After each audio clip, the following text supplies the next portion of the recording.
네, 오늘은 산업통상부, 중소벤처기업부, 지식재산처 이게 3부처의 업무 보고를 하게 됩니다. 많이 긴장돼요? 그냥 있는 대로 얘기하면 됩니다. 우선 산업부 이번 한미통상협상 과정에서 애 많이 썼어요. 제가 우리 산업부 장관이 민간에서 와서 그런지 어쨌든 새로운 마인드로 정말 새로운 아이디어도 많이 되고 아주 열정적으로 일해 주시는 것 같아요. 뭐 중소기업부도 마찬가지입니다. 최초에 기도했던 대로 또 기대했던 바대로 민간의 역량이 공직사회에 상당히 큰 활력을 불러오는 것 같습니다. 특히 산업 분야는 특히 그래야 된다는 생각을 하죠. 다들 있었고요. 지식재산처도 이번에 새롭게 처로 승격했는데 과거에 통계청을 바꾼 것이기도 하지만 거기에 이제 지식재산관리, 통계청이 아니죠. 특허청을 이제 지식재산관리 전반의 업무로 확장했습니다. 오늘도 제가 한두 가지 좀 미리 말씀을 좀 드리는데 뭐 그렇게 긴장하거나 그럴 거 없어요. 한 가지 중요한 거는 우리가 이제 술자리의 담소를 나누는 거하고 또 여의도를 중심으로 정치적 갈등 속에서 대응하는 거하고 국민의 삶과 국가의 운명을 놓고 행정을 직접 집행하는 것은 전혀 차원이 다릅니다. 술자리에서 뭐 이런저런 얘기하고 뭐 틀려도 괜찮고 약간의 고의를 섞어서 거짓말을 해도 소위 말하는 흰소리를 해도 뭐 상관이 있어요. 술자리 끝나면 그만이고 잊어버리면 그만이죠. 그래서 상관없어요. 그럴 때는 거짓말을 하든 왜곡을 하든 농담을 하든 뭐 상관이 있어요. 그런데 정치적 세계에서는 조금은 다르죠. 그건 책임을 져야 됩니다. 일부. 그런데 거기는 뭐 대충 그렇습니다. 뭐 주로 그렇지요. 대체로 그렇습니다. 뭐 이렇게 상관없어요. 모면만 하면 되잖아요. 특히 우리 같은 정치 현실에서는 그렇게 하는 게 뭐 마치 실력처럼 느껴지기도 합니다. 질문에 답을 안 하고 엉뚱한 소리 하고 뭐 저도 가끔씩 그럴 때가 있죠. 아주 곤란한 질문하면 딴 얘기로 슬쩍 넘어가고 뭐 그건 정치 세계니까요. 서로 공격을 주고받는 관계니까 그럴 수 있습니다. 근데 그것도 너무 지나치면 안 되겠죠. 국회 가서 거짓말해서 위증죄로 처벌받고 이러면 안 되잖아요. 왜냐하면 국회도 공식적인 국민의 업무를 대리한 공간이기 때문에 그렇습니다. 그런데 이 행정 집행을 하는 장에서는 여러분과 저는 상사와 부하 직원의 관계 있죠. 지휘 관계에 있습니다. 그리고 상사들은 다 알 수 없어요. 저 장관들, 처장도 계시지만 그거 어떻게 다 알겠어요? 소관사부터 100% 다 아세요? 그 실무자도 자기 업무에 대해서 100% 안다고 하기 어려워요. 그 엄청난 업무 영역에 걸친 복잡한 일들 다 어떻게 알겠어요? 모르는 게 당연한 겁니다. 그러나 모르는 게 잘한 건 또 아니에요. 최선을 다해서 알아보고 자기 업무는 최소한 중요한 부분을 파악하고 언제든지 서면 없이도 설명할 수 있을 정도는 돼야죠. 물론 처음에는 그게 안 되겠지만 시간이 지나면 당연히 해야 되는 일입니다. 그래서 업무 파악하는데 보통 뭐 6개월 또 아주 길게 잡으면 한 1년쯤 걸린다는 얘기도 있어요. 그래서 장관들이 취임하면 업무 파악하고 행사 다니다가 그냥 집에 간다 이런 얘기도 있어요. 우리 두 분 장관님 그러지 않으실 거죠. 워낙 뛰어나시니까. 어쨌든 그 기간을 최소한 줄이는 게 중요해요. 업무 파악을 빨리 해야죠, 당연히. 담당 국장이 되든 실장이 되든 뭐 과장이 되든 당연히 승진을 해서 또는 전보를 해서 그 업무를 맡으면 그 업무는 뭐 밤은 새지 못할지라도 최선을 다해서 빨리빨리 파악을 해야 돼요. 그러라고 자리 주고 수당 주고 권한 주고 하는 거 아닙니까? 이건 너무나 당연한 일이고 특히 행정조직 내에서는 어제도 내가 얘기했지만 허위 보고를 하면 상사는 그 얘기를 믿을 수밖에 없어요.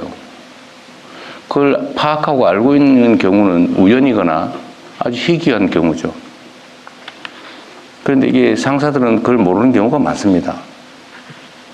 그래서 아주 악의적인 사람들은 그걸 활용을 하죠. 적당히 거짓말하고, 그래서 자기 이익을 챙기고, 또는 잘 몰라서 혹시 혼날 것 같으니까 적당히 거짓말 회피하는 왜곡 보도하고. 그게 제일 나쁘죠. 악의를 가지고 하는 거짓말, 허위 보고는 정말로 나쁜 거고, 자기의 무능함을 감추기 위해서 하는 거짓말도 그렇게 칭찬받을 일은 당연히 아니죠. 모르는 거는 당연한 일이긴 한데 그렇다고 뭐 권장되는 훌륭한 일은 아니죠. 모르는 거는 모르는 데 대한 책임을 져야 되는 겁니다. 권한의 크기만큼 책임을 지는 거예요. 세상에 공짜는 없죠. 권한은 크고 책임은 적은 거 그런 거 없습니다. 세상에. 권한만큼 책임을 지는 거죠. 책임만큼 권한이 생기는 거예요. 또.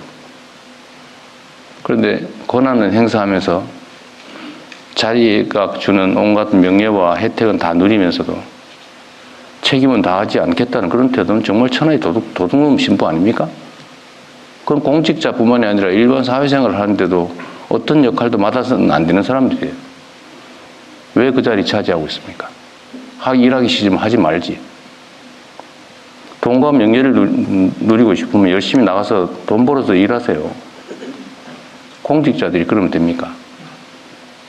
공직이라고 하는 게 책임이 먼저 아닙니까?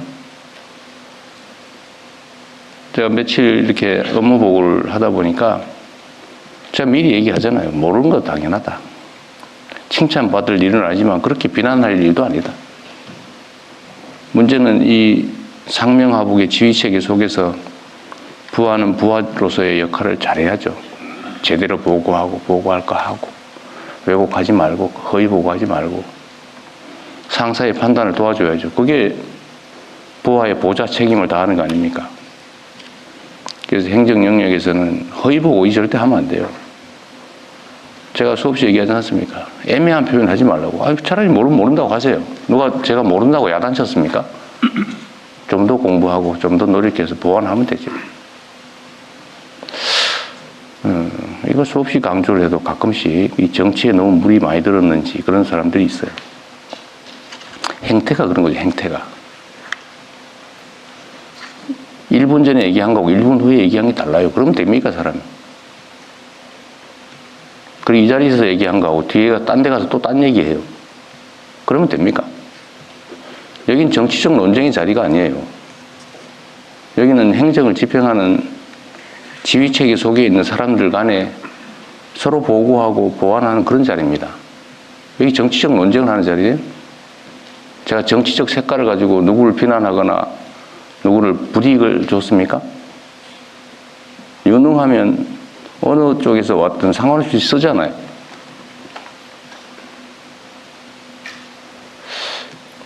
어쨌든 이것도 하나의 풍토의 문제죠. 특정 개인의 문제라고 하기는 어렵습니다. 그러나 분명한 것은 행정과 정치는 명확하게 구분된다. 이 자리는 행정을 하는 자리다. 그리고 여기는 지휘하고 명령하고 따르는 행정 영역이다. 정치적 논쟁의 자리가 아닙니다. 왜 그걸 그렇게 악용을 해요? 다시 한번 말씀드리지만 모를 수 있어요. 그리고 이 국민들이 쳐다보시면서 다 알아요. 여러분 참 놀랍지 않습니까? 저는 국민들의 집단지성을 언제나 믿고 있는 사람이고 또 그 믿음 때문에 이 자리까지 왔는데 그 이유가 아주 단순해요. 우리는 두 개의 눈, 두 개의 귀, 하나의 입으로 말하고 듣고 느끼고 그러죠. 그런데 우리 국민들은 1억 개의 눈을 가지고 있고요. 1억 개의 귀를 가지고 있고 입은 무려 5천만 개. 서로 실시간으로 소통하면서 우리가 느끼는 것 이상의 것을 느끼죠. 물론 전문적 지식이야 뭐 개별 인자들이 더 뛰어날 수 있지만 사람을 보고 판단하는 거 있잖아요. 딱 얼굴 보면 그냥 알아요. 표정 보면 느낌이 딱 오죠. 이걸 수천만 명이 느끼면서 서로 교감한다고. 그래서 국민 대중을 무서워해야죠. 옛날처럼 특정, 요즘은 재래식 언론이라고 그러던데, 이 특정 언론들이 이렇게 스크린을 해가지고 보여주는 것만 보이던 시대가 있었죠.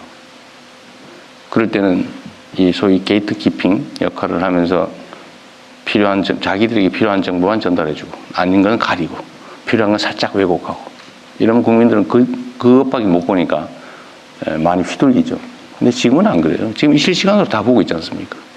아마 이 장면, 제가 말하는 이 장면도 최하 수십만 명이 직접 보게 될 겁니다. 시간이 지나면 수백만 명이 보겠죠. 보고 판단을 해요. 제가 이것도 하나의 예인데, 저는 관세청에 질문을 해봤죠. 관세청이 외환 관리를 하니까 당연히 관세청이 책임을 지는 줄 알았더니 이 자리에서 관세청장이 그렇게 말했어요. 자기들이 실제 하는 게 아니라 그건 공항공사가 합니다. 그래요? 그럼 제가 믿을 수밖에 없죠. 원래 정확하게 얘기하면 지금 파악된 건 그런 거죠. 관세청이 하는 일이에요. 근데 관세청이 공항공사에 위탁을 했더라고요. MOU를 맺고. 또 그전에는 적당히 이렇게 했던 모양인데 작년도에 공식 협정을 맺었더라고요. 10,000불 이상 외화 반출 문제는 공항공사가 검색 대신한다. 이걸 내가 어디서 알았냐면 댓글 보고 알았어요. 기사 댓글 보고. 그런데 공항공사 사장은 처음에는 자기들이 하는 일이라고 하다가 나중에는 그건 세관이 하는 일입니다. 이렇게 얘기를 해요. 저는 또 그런가?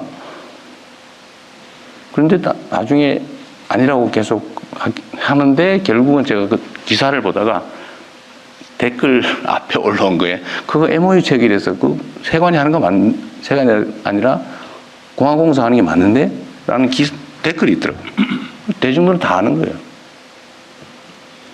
그리고 이걸 범죄를 대통령이 가르치셨다고 비난하는 사람들이 있던데 그것도 역시 댓글에 다 나와요. 이거 몇 년도에 어디서 보도됐고 10,000불 이상 반출하다 걸렸다고 정부가 보도자료를 냈다 이런 게 그 댓글에 다 나와요. 우리 국민들이 보고 내가 저거 봤는데 저 옛날부터 있던 건데 뭘 새로 가르쳐. 그리고 더 결정적인 건 그런 거잖아요. 그러면 일부가 그걸 이용해서 범죄를 저지르고 있는데 쉬쉬하면서 그들에게 기회를 계속 주란 말이야. 누가 또 그런 얘기도 했더라고. 그러면 사랑과 전쟁은 바람피는 법을 가리키는 거야? 그 패널이 그런 얘기를 하더라고. 이게 상식 세계와 몰상식 세계의 공존이죠. 하여튼 중요한 거는 우리 국민들은 집단 지성을 통해서 이걸 다 보고 있어요. 제가 이 업무보고 자리를 공개하는 이유도 그거죠. 우리도 여기 적응해야 됩니다. 직접 민주주의가 점점 강화돼 가잖아요.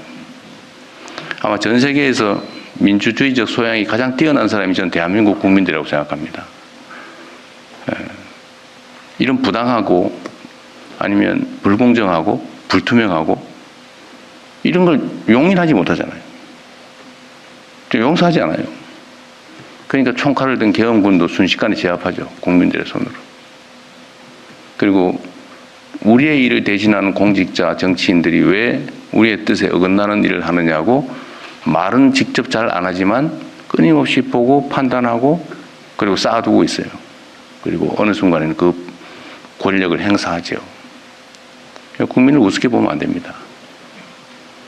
그래서 이 업무도 가급적 다 공개해야죠. 공개 행정의 원칙 있잖아요. 법에 있잖아요. 근데 왜 공개하는 것을 그리 탐탁지 않게 여기는 사람들이 있습니까? 당연히 공개해야지. 그렇지 않습니까? 다시 원래로 돌아가서 스트레스 받지 말자. 그리고 이건 일종의 기회일 수 있어요. 자기 하고 싶은 얘기도 좀 하고. 공직사회라고 하는 게 제가 제일 아쉬운 게 그런 거예요. 쉽지 않지만. 말하라면 절대 안 해요. 근데 여기는 의외로 말을 하는 분들이 꽤 있더라고요. 그거 되게 좋은 일이죠. 이게 상명하복이 워낙 익숙하다 보니까 무슨 회의 때 되면 절대 말을 안 하는 게 무슨 미덕처럼 그렇게 돼 있던데 그렇지 않았으면 좋겠어요. 상사들은 담당자보다는 훨씬 몰라요, 원래. 자유롭게 얘기해야죠. 그리고 좋은 제안이 있으면 또 하고. 그리고 마지막으로 하여튼 우리 여러분의 손에 대한민국의 운명이 달려 있습니다. 지금은 또 특히 그런 시기죠. 전 세계가 격변하고 있잖아요. 정말 격동의 시대입니다. 그리고 그 사회를 이끌어가는 건 결국은 뭐 돈을 버는 거, 기술 개발하는 건 기업들이 하겠지만, 그러나 방향을 정하고 그들이 행동할 수 있는 틀을 만들고 그들을 이끌어가는 것은 여전히 공직자들이에요. 그 중에서 그 행정공무원들이죠. 그리고 국민의 권력이 대통령만 가지고 있는 건 아니죠. 대통령의 권력은 대개 다 위임돼 있어요. 제가 직접 하는 게 뭐 있습니까? 다 여러분을 통해서. 또 여러분도 마찬가지예요. 직접 합니까? 뭐 일부는 하겠죠.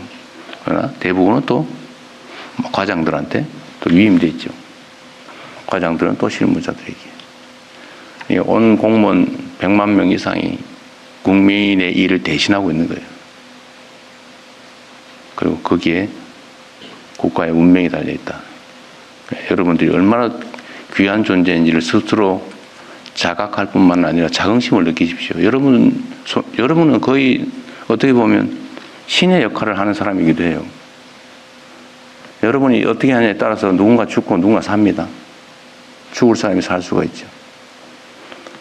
자살자가 15,000명, 산업재해 사망자가 1,000몇백 명. 이거 10%만 줄여도 어쨌든 이런저런 노력들을 통해서 10%만 줄여도 최소한 수천 명이 죽지 않고 살아고 새로운 생명을 얻지 않습니까? 그게 여러분이 하는 일이에요. 여러분 손에. 지금 이 순간에도 누군가 죽어가고 있겠죠. 누군가는 죽을까 고민하고 있겠죠. 그런 문제를 우리가 해결하는 사람들입니다. 그리고 그게 선이나 아니면 그냥 인심 쓰는 게 아니고 의무죠, 의무. 너무 무거운 얘기를 한 것 같은데, 자, 한 2시간 했지만 즐거운 마음으로 한번 해봅시다. 네, 고맙습니다.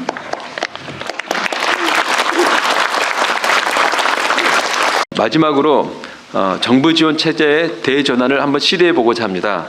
이 부분은 지금까지 시도해보지 않은 나름 파격적인 일일 수가 있습니다.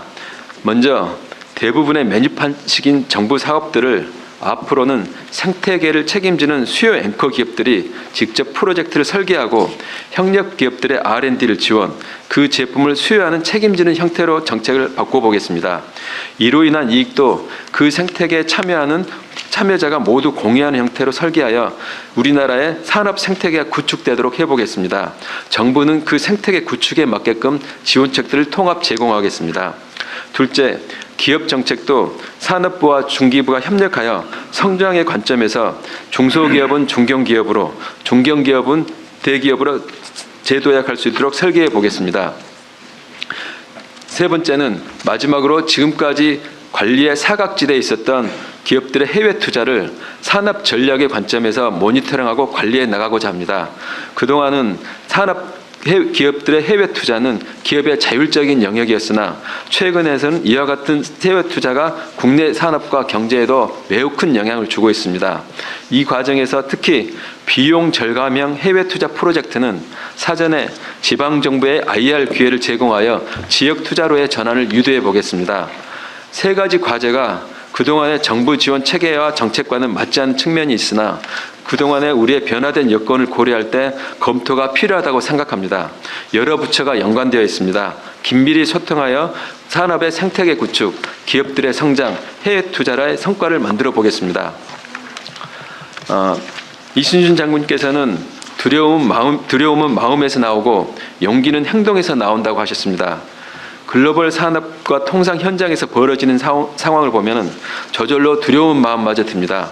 그러나 우리 산업부는 두려움과 우려를 떨치고 우리 지역과 기업이 활력과 성장을 위해 모든 역량을 집중하겠습니다. 해내겠다는 각오와 함께 행동으로 반드시 성과를 만들어내겠다고 오늘 대통령님과 국민들께 약속드립니다. 이상 보고를 마치겠습니다. 감사합니다. 네, 감사합니다. 이어서 정책 토론을 진행하도록 하겠습니다. 우리 산업부 장관께서 준비를 아주 잘 하셨는데 감사합니다.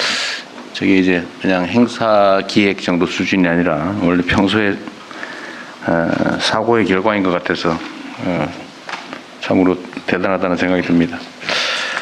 정말 전적으로 공감하고요. 그러니까 정책을 할 때 공급자 중심, 우리는 언제나 주는 쪽이니까 우리의 생각대로, 우리가 편한 대로 우리가 주도해서 정책을 설계하고 집행하거든요. 근데 이게 사실은 정책의 수요자들이 배제되거나 아니면 경시돼서 우리는 열심히 하는데 현장에서는 불만인 경우가 많죠. 근데 그 점을 정확하게 잘 지적하신 것 같아요. 기업정책, 산업정책은 산업현장의 주요 의사결정자들을 중심으로 재편해 보겠다. 그 말씀인 것 같아요. 현장 중심으로. 좋은 생각 같습니다. 적극적으로 진행해 보시도록 하고요. 다만 그 과정에서 고려해야 될 부분이 좀 있는데 그 옆에 오른쪽에 계신 분 있잖아요. 중소기업부. 이 중소기업부가 관할하는 영역에 대한 기본적 배려가 언제나 있어야 된다. 지금 우리 사회가 전체적으로 양극화가 심한데 이게 양극화가 온갖 영역에 있거든요. 제가 보기엔 기업 산업 영역에도 양극화가 지금 격화되고 있어요. 그죠? 중소기업부 자료든가 어디에 그런 게 있던데 중소기업이 기업 수의 99.9%인데 고용은 80%를 책임지고 있다. 그런데 아마 전체 경제 비중을 따지면 아마 대기업들이 압도적일 거예요. 그죠? 이것도 양극화의 일종이고 또 이게 또 심화되면 중소기업들이 살기 어려운 환경이 되고 또 그러면 노동자들이 또 살기 어려운 환경이 돼서 이 산업정책, 기업정책을 구상하실 때 뭐 중심은 아니지만 중소기업에 대한 또는 노동자들에 대한 아까도 잘하고 계시던데 지역 경제에 대한 배려 이런 것들을 많이 좀 챙겨주시기 바랍니다. 네. 잊지는 말자. 주력은 하되. 네.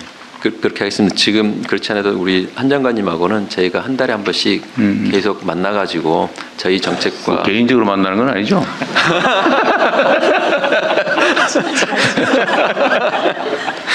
네.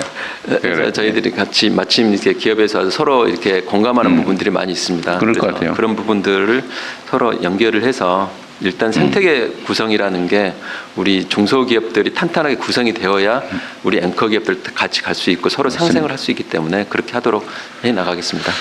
그 사람들은 욕심이 많고 그 욕심이 어쨌든 발전, 성장 발전의 동인이기도 한데 호랑이는 쌓아놓기 위해서 토끼를 잡지 않는다.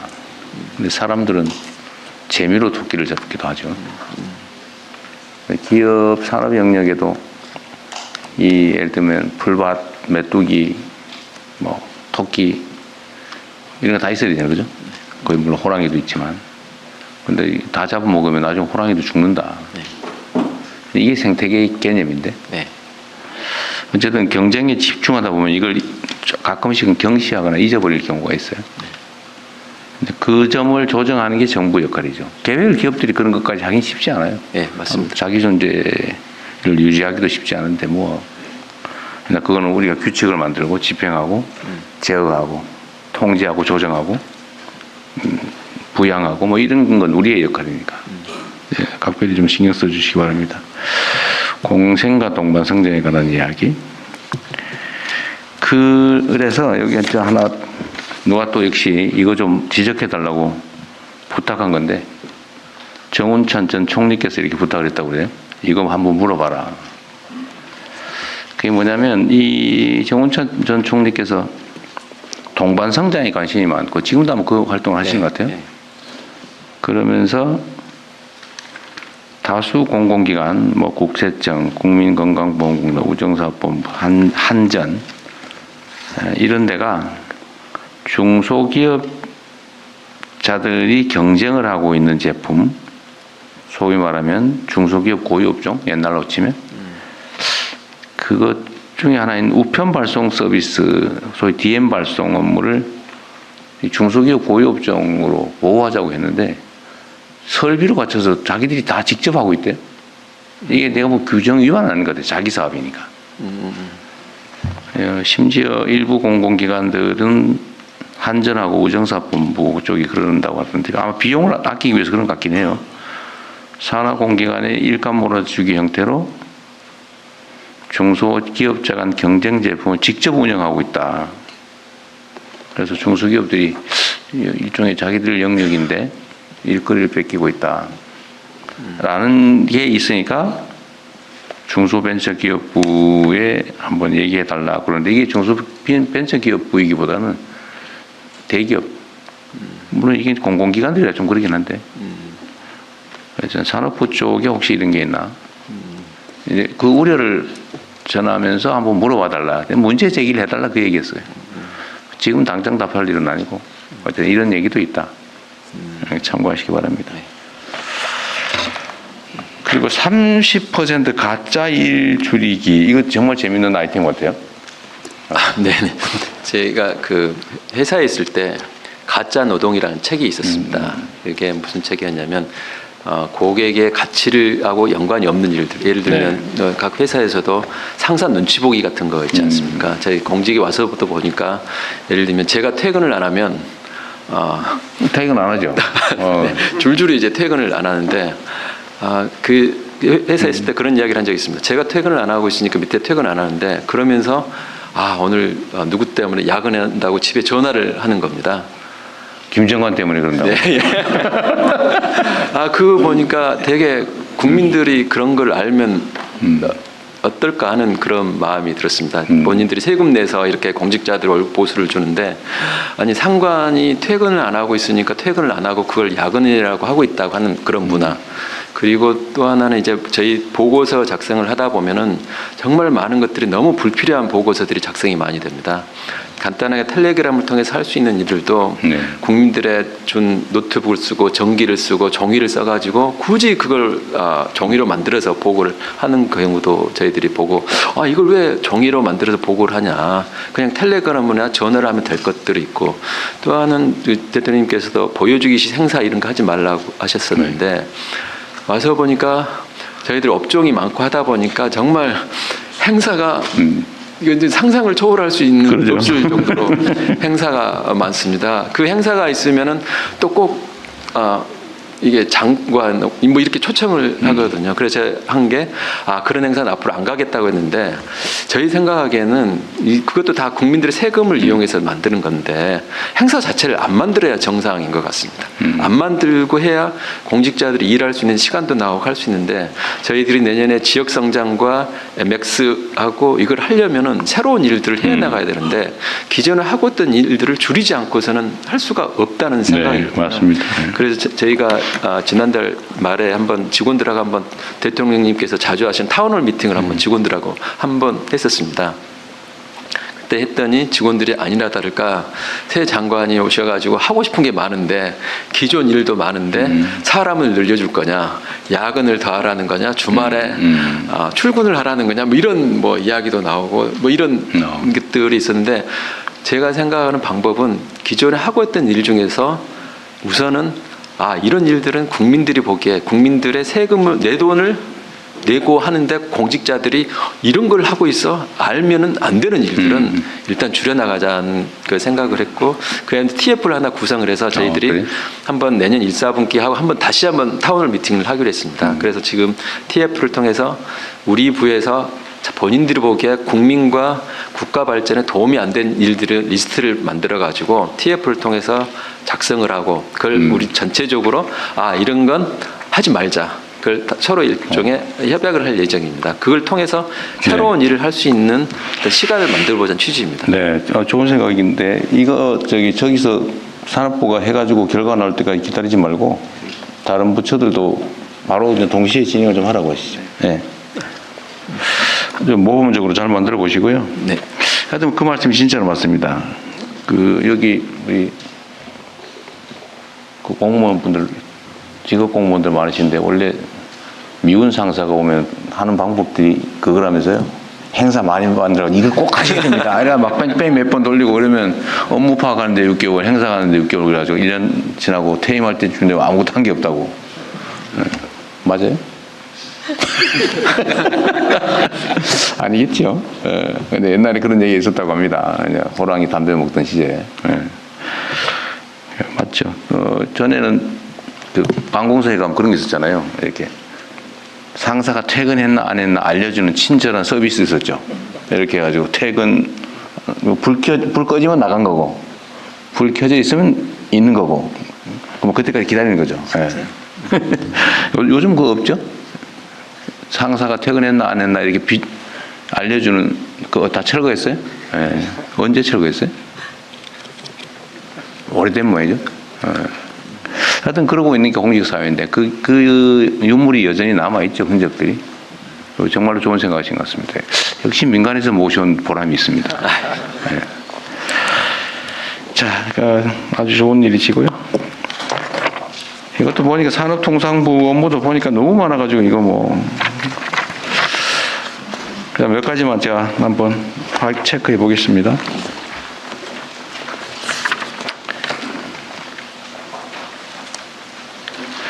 지금 한미 간의 통상협상 문제는 종결된 건가요? 아니면 부수적 협상이나 이런 게 계속 남아있나요? 구속 조치가 남아있나요? 아직 조금 남아 있습니다. 이제 비관세 분야에 대한 장벽들이 좀 남아 있어가지고 그런 분야는 지금 계속 논의가 진행 중에 있습니다. 네.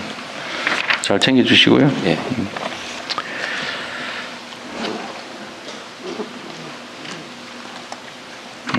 업무의 기본적인 목표는 지역 성장, 미래 성장, 대외 국익 사수 이렇게 세 가지로 잡았다 그 말이죠. 예.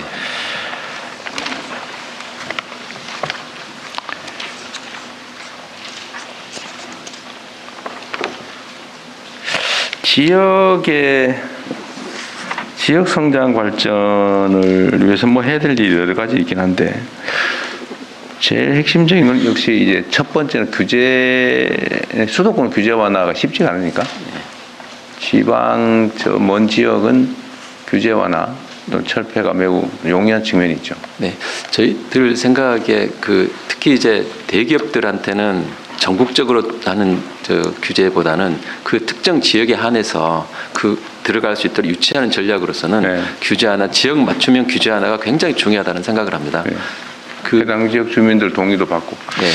지금 예를 들면 저기 남쪽 지역의 주민들은 지금 도시가 소멸하느니 사라지느니 지금 애를 낳아야 되나 말아야 되나 서울로 이사 가야 되나 지금 그러고 있는데 만약 일정한 규제들을 완화하는 것으로 정말 지역이 다시 살아날 수 있다면 네. 수용성이 높을 것 같아요. 네네. 네, 설득도 좀 잘해야 될 것 같고. 네. 그 외에도 지역으로 가려면 이제 인재 공급 문제, 재정 문제 그러니까 뭐 재정 지원, 네. 세금 문제, 금융, 그다음에 정주 여건 이런 게 중요하겠죠. 네. 그 다른 부처하고 협업을 많이 하셔야 될 것 같아요. 네, 당연히 지금 저희가 생각해 저희 혼자는 정말 할 수가 없고요. 대통령께서도 지난번에 한번 말씀드린 이 분야에 대해서는 워낙 우선순위도 높으시고 하기 때문에 언젠가는 한번 5국 3특을 놓고 저희가 규제 완화 이런 부분에서는 아마 부처하고의 어떤 긴장도 좀 있을 것 같다는 생각을 합니다. 예, 얘기하고 안 되면 조정이 안 되면 언제든지 저한테 얘기하십시오. 얘기하시면 제가 같이 합동 토의를 한번 하든지 네. 판단해서 필요하면 그냥 할 테니까요. 네, 그렇게 하겠습니다. 아무 때나 하십시오. 시간이 없으니까. 네.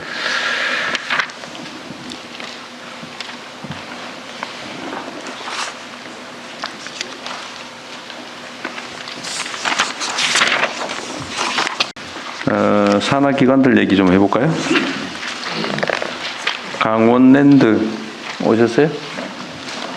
여기가 지금 사장의 공석이죠? 네. 어디 계세요? 오른쪽 왼쪽 얘기해 주세요. 예, 직무대행 맡고 있는 최철기입니다. 그래요.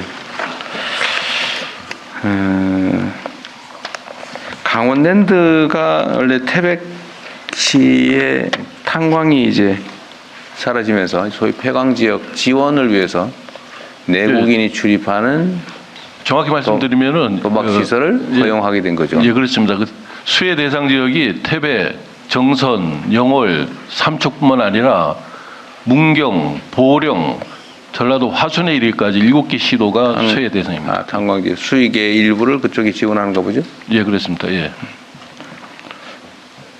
지금 현재는 계속 늘어가요? 매출이? 현재는 코로나 이후에 회복세를 유지하고 있는데 작년에는 상당히 그 당기순이익이 사상 최고 이익을 온 정도로 진입을 그랬어요? 했고, 예, 올해도 조금 매출이 늘어나는 추세에 있습니다. 주로는 내국인들이겠죠, 고객이. 예, 그렇습니다. 예. 그런데 제가 어디 뭐 루포 기사나 이런 걸 보면 그 동네에 그 와서 탕진하고 이렇게 헤매는 사람이 꽤 많다고 하던데 사실이에요? 과거에는 이제 그런 폐해가 좀 많았는데 우리 국민의 문화 수준, 소득 수준 또 국력이 또 선진국으로 가다 보니까 상당히 그 카지노와 그 게임 또 복합 리조트에 대한 그 국민의 그 의식 수준이 상당히 많이 개선돼 가지고 과거와 같은 그런 도박 중독의 양상이 상당히 많이 개선되고 있습니다. 그래요? 그건 주장인가요? 통계적 근거가 있는 건가요? 실제 그렇게 나타납니다. 예. 아니 통계적 근거가 있냐고 제가 물어봤어요. 그냥 감이 아니고. 그 이제 거기에 대한 뭐 연구도 하고 그랬을 것 같은데. 예, 저희가 이제 사업 짜면서도 중독 예방 사회적 책임을 다하기 위해서도 중독 예방을 그런 걸 위한 하겠죠. 예, 마음 체험 센터를 운영하고 있습니다. 그러니까 예. 하는데 내가 물어본 거는 아까 좀 그런 폐해, 그러니까 네. 도박 중독이나 이런 걸로 인한 폐해는 좀 줄어들고 있다라고 얘기했잖아요. 그래서 내가 통계적 근거가 있냐라고 물어봤어요. 그 데이터는 제가 정확히 파악이 안 연구는 하고 있겠죠. 한 20년간 축적된 네. 중독 예방 관리 그것도 나중에 별도로 한번 비서실에서 한번 챙겨보십시오. 보고를 한번 해주세요. 그런 그러겠습니다. 이게 폐해가 늘어가는지, 폐해가 상대적으로 줄어들고 있는지, 또는 거기에는 어떤 정책적 노력이 필요한지 네, 그런 걸 좀 봐야 되겠거든요. 네, 알겠습니다. 저는 나라가 망하는 경우에 이제 말기적 현상이 몇 가지 있다고 보는데, 물론 뭐 결정적으로는 밀란이나 뭐 외침 이런 거겠죠. 외부의 침략 이런 걸 텐데, 그 내부적으로 벌어진 일 중에 하나가 고리대. 그러니까 일 안 하고 돈 빌려줘가지고 막 가난한 걸 이용해가지고 더 뜯어가지고 그런 고리대.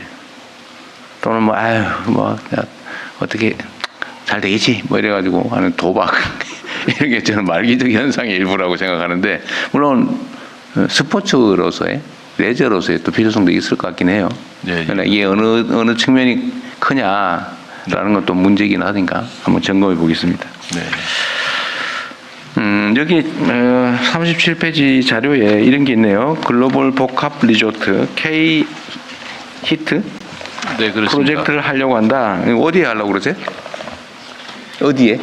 우리 현재 그 하이원 리조트 근처에? 안에 그 안에다가 거기에, 그렇습니다. 추가의 시설과 사업을 해보고 싶다 그 얘기군요. 예, 그렇습니다. 예. 만약에 이걸 새로 시작하면 네. 신규 고용은 얼마나 될 것 같습니까? 현재 저희가 유지하고 있는 고용의 현 수준이 한 5,500명 정도 되는데 본사만 한 3,600명 되고 또 사회적 여기 기업으로 새로 하면 운영되는 얼마나 늘 회사. 것 같습니까? 그렇게 되면은 3배 규모를 보면 한 5천 규모의 고용이 그럼 태백시 인구보다 더 많아질 것 같은데? 그래요? 그 농담이고. 뭐 정선 태백 영월 삼척까지 하면 그러니까 태백의 현 부지 근처에다 하겠다는 거잖아요. 태백 우리 안에. 하이원 안에 네. 이 부지가 총 그 270만 그러니까 하겠다는 거잖아요. 예. 여기 15,000명 정도 신규 예, 그렇습니다. 추가 고용이 가능한 사업이다. 예. 근데 이제 대통령님 제일 이제 핵심 관건은 네. 그 아까도 산업부 장관님께서도 뭐 규제 완화 말씀하셨지만 네. 뭐 저희는 산업부 소속이면서도 문체부의 각종 규제를 받기 때문에 글로벌 요약해서 얘기하십시오. 예, 글로벌 이제 카지노 규제를 좀 완화해 주는 것이 우리 성장하는 데 있어서 그러니까 뭐가 필요한데요?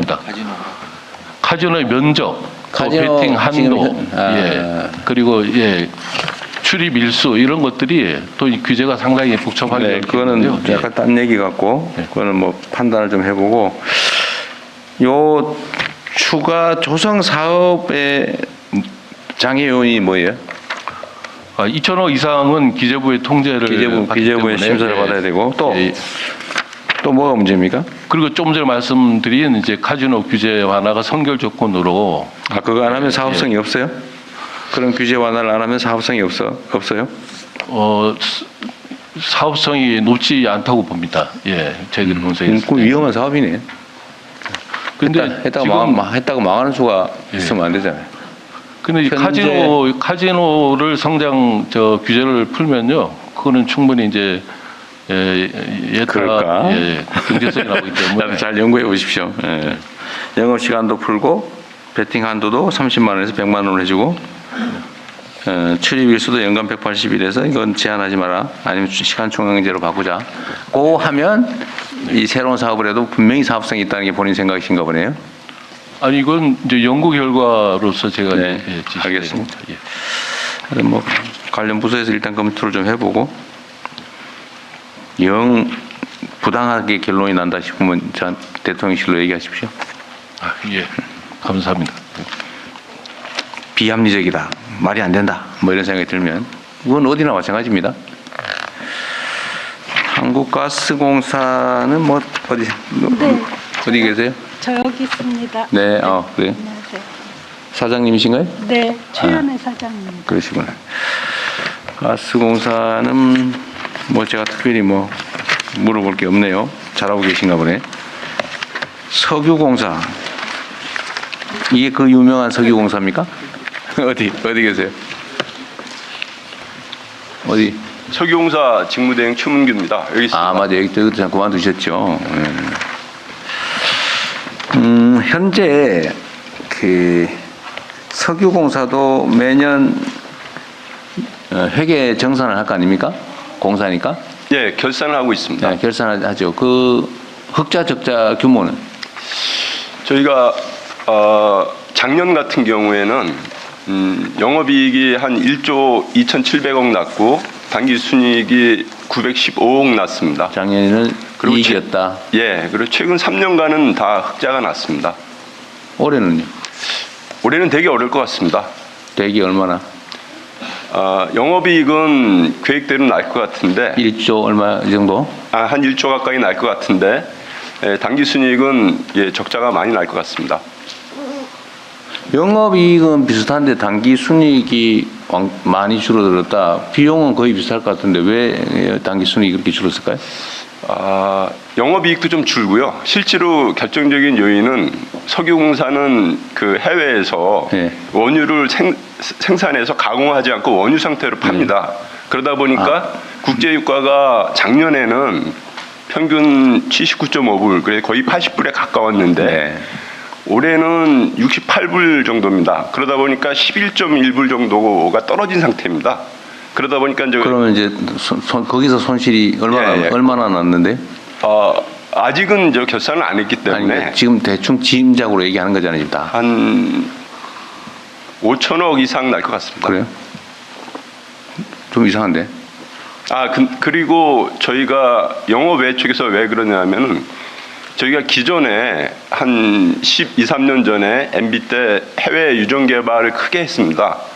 그때 그 부채가 한 13.5조 정도를 빌렸는데 그건 뭐 거의 통상 경비에 가깝잖아요.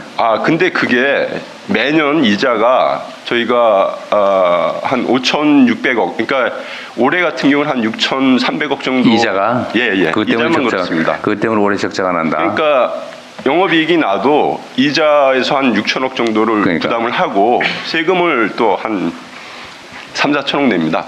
그러다 보니까 적자 영업이익에 대해서 1조 원 흑자가 났는데 세금을 3, 4천억 낸다는 건 좀 계산상 좀 이상한데? 근데 저희 같은 경우는 어떻게 돼 있냐면은 수익 자체가 국내에서는 그렇게 크지가 않습니다. 해외에서 그 생산하는 해외 그 한 12개 유전에서 생산을 합니다. 거기서 이제 수익이 난 거를 그 해외 현지에서 내는 세금들이 있습니다. 네. 예, 그것 때문에 그렇습니다. 해외 현지 세금이 그렇다. 그 아까 얘기 중에 제가 논리적으로 납득이 안 되는 게 있는데 금융 비용이 이자 부담이 5, 6천억 되는 게 올해 그 순익 단기 손실의 주된 이유다 이렇게 말씀하신 것 같은데. 아, 그게 크고요. 또 자산 잠깐만 손상이 좀 있어보세요. 있습니다. 아니 그것도 한 주요 원인이라고 그러길래. 네, 그렇습니다. 근데 약간 이해가 안 되는 게 작년 재작년에는 흑자 났다면서요. 예, 그렇습니다. 작년 재작년에도 이 금융 비용은 똑같이 냈을 것 같아서 아, 실제로 작년에는 한 이건 그냥 예, 5,600억 냈고요. 통상 경비에 가깝잖아요. 아닙니다. 그것 때문에 올해 저 흑자로 좀 적자로 전환됐다는 말이 조금 논리적으로 안 맞아서 한 얘기예요. 꼭 그렇진 않고요. 그러니까 그 금리가 원래 그러니까 금리가 올랐어요. 예, 그러니까 저희가 전부 그 국제채로 조달을 많이 하고 있는데 처음엔 제로 금리 수준이었다가 최대 4% 정도 됐다가 최근에 우리 부사장이세요? 예, 기획재무본부장인데 저희가 대외적으로 부사장이라고 부릅니다. 제가 아까도 내가 얘기했는데 그냥 담백하게 얘기를 하는 게 좋겠어요. 예, 그렇게 하겠습니다. 다시 한번 얘기를 하면 작년에는 흑자가 났고 재작년에도 흑자는 계속 몇 년 동안 흑자가 났는데 올해는 적자가 한 5천억 이렇게 많이 늘었다. 그렇게 예측됩니다. 예측이 된다. 다 예측이죠 그러면. 그런데 그 주된 원인 중에 하나가 금융 비용이 5천억, 6천억 나왔기 때문이라고 얘기를 하니까 원인 중에 하나가. 네, 그렇습니다. 근데 그 논리적인 정합성이 좀 떨어진다. 예, 그런 면이 금융 좀 비용은 있습니다. 작년 재작년에도 똑같았는데 그게 이유가 될 수는 없겠죠. 예, 결정적인 이유는 유가 하락입니다. 그 유가 하락은 10% 떨어졌다고 5천억 적자가 나면 20% 나면 1조 원 적자 나고 그렇게 된다는 얘기인데 지금 70불 넘어가는 유가가 70불 넘어가는 것도 최근 현상이잖아요. 전에는 50불대 아니었어요? 그럼 네, 그때는 완전히 망했겠네. 예, 그때서부터 누적된 적자 때문에 지금 석유공사가 자본 잠식 상태에 있고. 그러면은 유가가 지금 우리 입장에서는 손익 분기점 가격이 전체로 우리가 개발해서 가지고 있는 유전 예, 손익 분기점이 얼마예요? 몇 달러예요? 제가 보기에는 한 75불 정도 되면은 75불? 예, 흑자가 75불이 원가가 시기 말하면 75불이다라고 하는 거는 다른 국제 다른 유전들에 비하면 엄청 비싼 거 아닌가요? 제가 이제 정확히 계산을 안 해봤는데. 정확히 계산해 시세를 보면 예, 생산 원가가 예. 예를 들면 다른 나라들의 평균 유전을 개발해서 석유 파는 나라 많잖아요. 예. 다른 나라들은 되게 제가 그냥 대충 추정을 해보면 한 50불 미만인 것 같아요. 왜냐하면 40불, 50불 해도 그게 몇 년 동안 유지가 되잖아요, 유가가. 근데 우린 70불이 넘는 거는 좀 원가가 비싸다 그 생각이 들어서 하는 얘기예요. 제 말이 틀렸습니까? 그거 알 것 같은데. 모를 리가 없잖아요, 본인이. 석유공사 부사장이신데. 예, 근데 최근에 한 3년간 유가를 보면은 그 3년 원가 얘기하잖아요, 원가. 예, 왜 또 딴 얘기를 하세요? 우리나라가 개발해서 가지고 있는 유전의 생산 원가가 다른 나라에 비해서 높으냐 낮으냐 평균이냐 이거 제가 궁금해서 물어보는 건데 내가 보기엔 좀 높아 보이는데 맞아요, 틀려요? 예, 맞습니다. 얼마나 높아요? 실제로 이거는 저 중동 지역은 아주 또 싸고요. 말이. 사물. 그리고 우리가 갖고 있는 유전은 우리가 단독으로 하는 게 아니기 때문에 거의 비슷합니다. 여기까지만 합시다.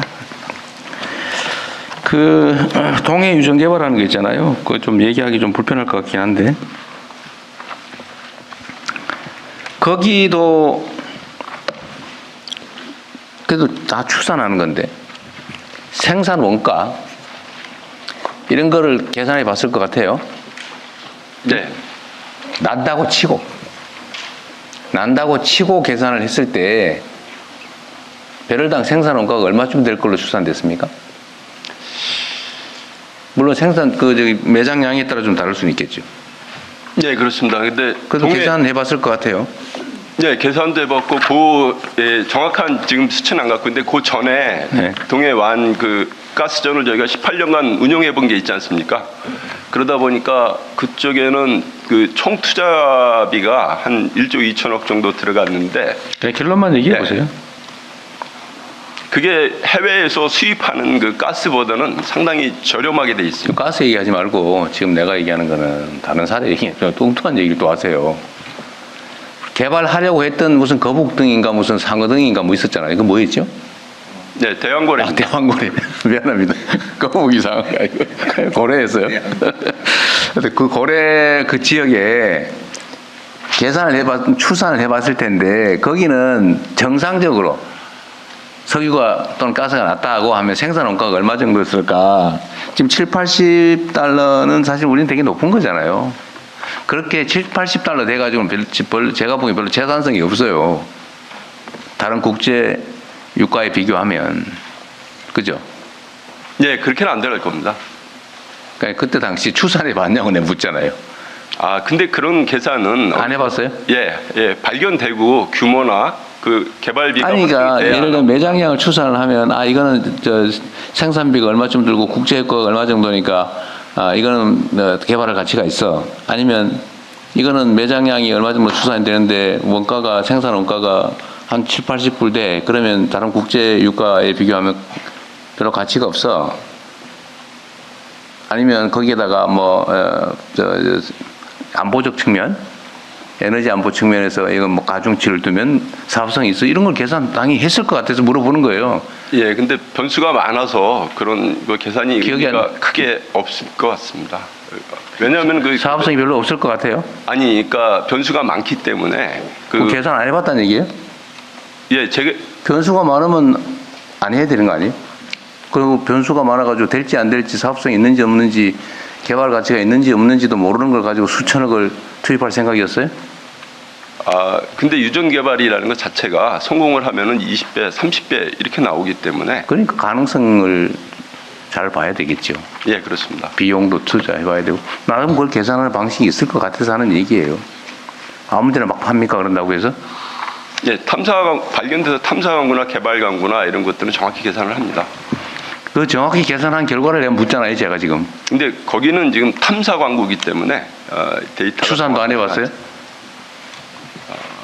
보통 얘기할 때 한 1조 정도 입항피트가 있으면 경제성이 맞다 그렇게 보고 있습니다. 뭔 말인지 못 알아듣겠네요.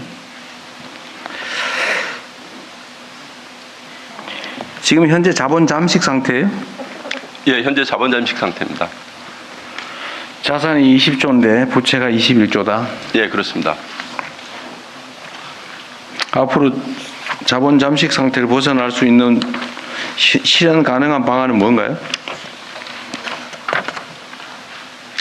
일단 저희가 전략적으로 갖고 있는 해외 자산을 이렇게 우량 자산 위주로 재편하고 네. 부실 자산을 팔고 그리고 강력하게 구조조정을 하면서 나갈 수밖에 없을 것 같습니다.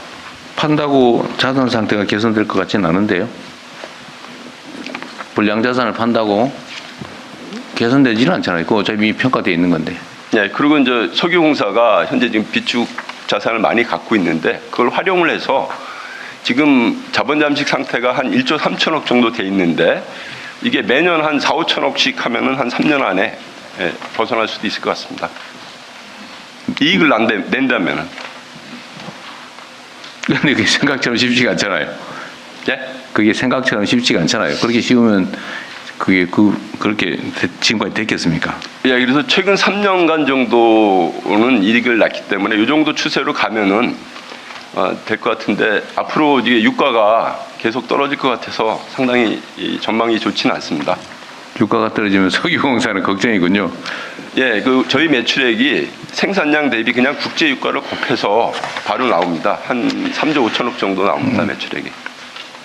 우리 석유공사가 가지고 있는 해외 유전의 연 생산 규모가 우리가 수입하는 원유량의 몇 %쯤 돼요? 예, 되게 적습니다. 저희가 수입하는 총 수입량은 올해 기준으로 한 390만 배럴 되고요. 저희가 하루에 몇 %냐고 물었는데. 그건 계산을 해봐야 될 것 같습니다. 한 5% 정도. 5%? 네, 알겠습니다. 5% 미만입니다. 네네. 여기는 도시가스 취급하는 데인가요? LNG 가스. LNG 가스? 입니다. 예. LNG.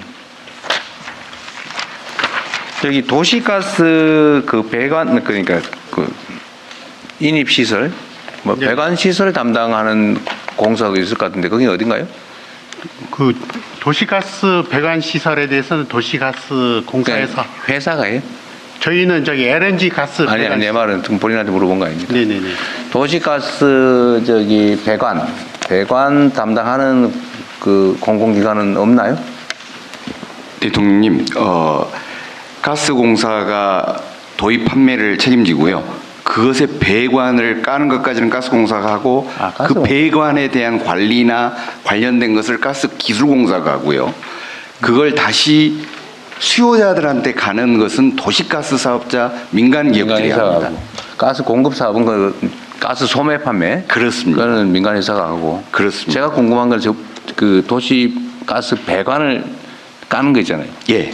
그 지방자치단체가 예산을 일부 부담해 주기도 하고 하는데 그 사업을 하는 데가 어디냐 그 말이에요. 그건 가스공사가 하는 거예요?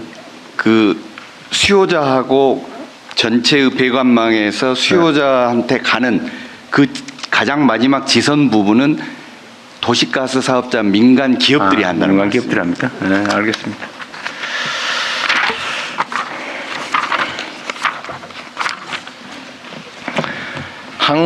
한국광해강업공단 이런 것도 있네요. 네, 사장 황영식 나와 있습니다. 어디세요? 여기 있습니다. 뭐 왼쪽이 오른쪽이 이쪽에 있습니다. 그렇죠. 이름이 광해강업공단인데 광해는 사실은 광해관리공단하고요. 광해관리공단. 예, 광물자원공사를 두 개를 합칠 때요. 이름을 하나씩 땄군요. 예, 그냥 명칭으로 그렇게 했습니다. 광은 광업으로 인한 피해. 네, 그렇습니다. 뭐 그런 의미예요. 예. 대한민국의 광업은 계속 비중이 축소되는 중이겠죠? 절대 규모는 어때요? 광업의 절대 규모는 좀 그건 늘어요, 줄어요? 전체적으로 줄고 있습니다. 석탄 광업이 거의 이제는 문을 닫아서요. 그러나 석회석이나 이쪽은 계속 그대로 유지되고 있습니다. 석탄 그렇고 석회석 그렇고 다른 분야는요? 다른 부문 광물은 일반 금속 광물이나 이 비금속 광물은 거의 지금 존재 가치가 없습니다. 극히 일부의 소규모로 존재합니다. 수입 정년하는 정도인가요? 네, 그렇습니다. 그거는 이제 정제련 업체들이 하고 있습니다. 한국무역보험공사. 예, 무역공고사 사장 장인재입니다. 어디 계세요? 누구라고요? 사장? 예, 무역보험공사 사장 장영진입니다. 네네. 무역 보험을 취급하는 거예요? 예, 그렇습니다. 수출자가 수출 대금을 못 받을 경우에 위험을 보상해 주는 구조입니다. 네, 잘해 주시고요. 무역투자진흥공사. 무역 예. 어디 계세요? 대한무역투자진흥공사 사장 강경성입니다. 네. 좀 전에 무역보험을 하는 데고 투자진흥은 뭐 어떤 걸 하는 거예요? 예, 우리 기업의 수출, 외국인 투자 유치, 해외 진출을 위한 전담 조직입니다. 수출. 예, 해외 투자 유치, 해외 진출. 여기서 무역과 투자는 외국인 투자 예, 유치 외국- 얘기군요. 예. 알겠습니다.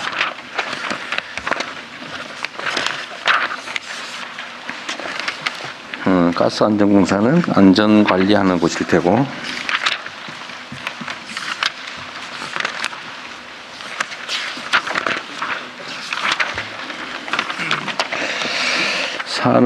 산업기술기획평가원.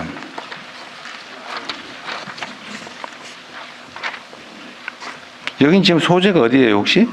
저희 대구 혁신도시에 있습니다. 산업기술기획평가원. 대구로 옮긴 거예요? 네, 14년에 옮겼습니다.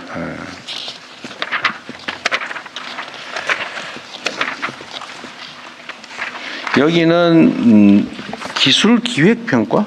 네, R&D 과제를 만들고 평가하고 성과 관리를 하는 곳입니다.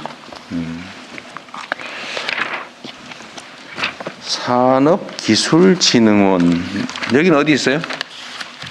네, 산업기술진흥원 원장 민병주입니다. 서울에 있습니다. 아, 예. 가려져서 잘. 아, 서울에 있어요? 네. 여기는 왜 안 내려갔어요? 저희가 2009년에 공공기관 효율화 당시에 5개 기관이 합쳐지면서 했기 때문에 그때 당시에는 대상이 아니었습니다. 아, 기관 통합을 했어요? 네.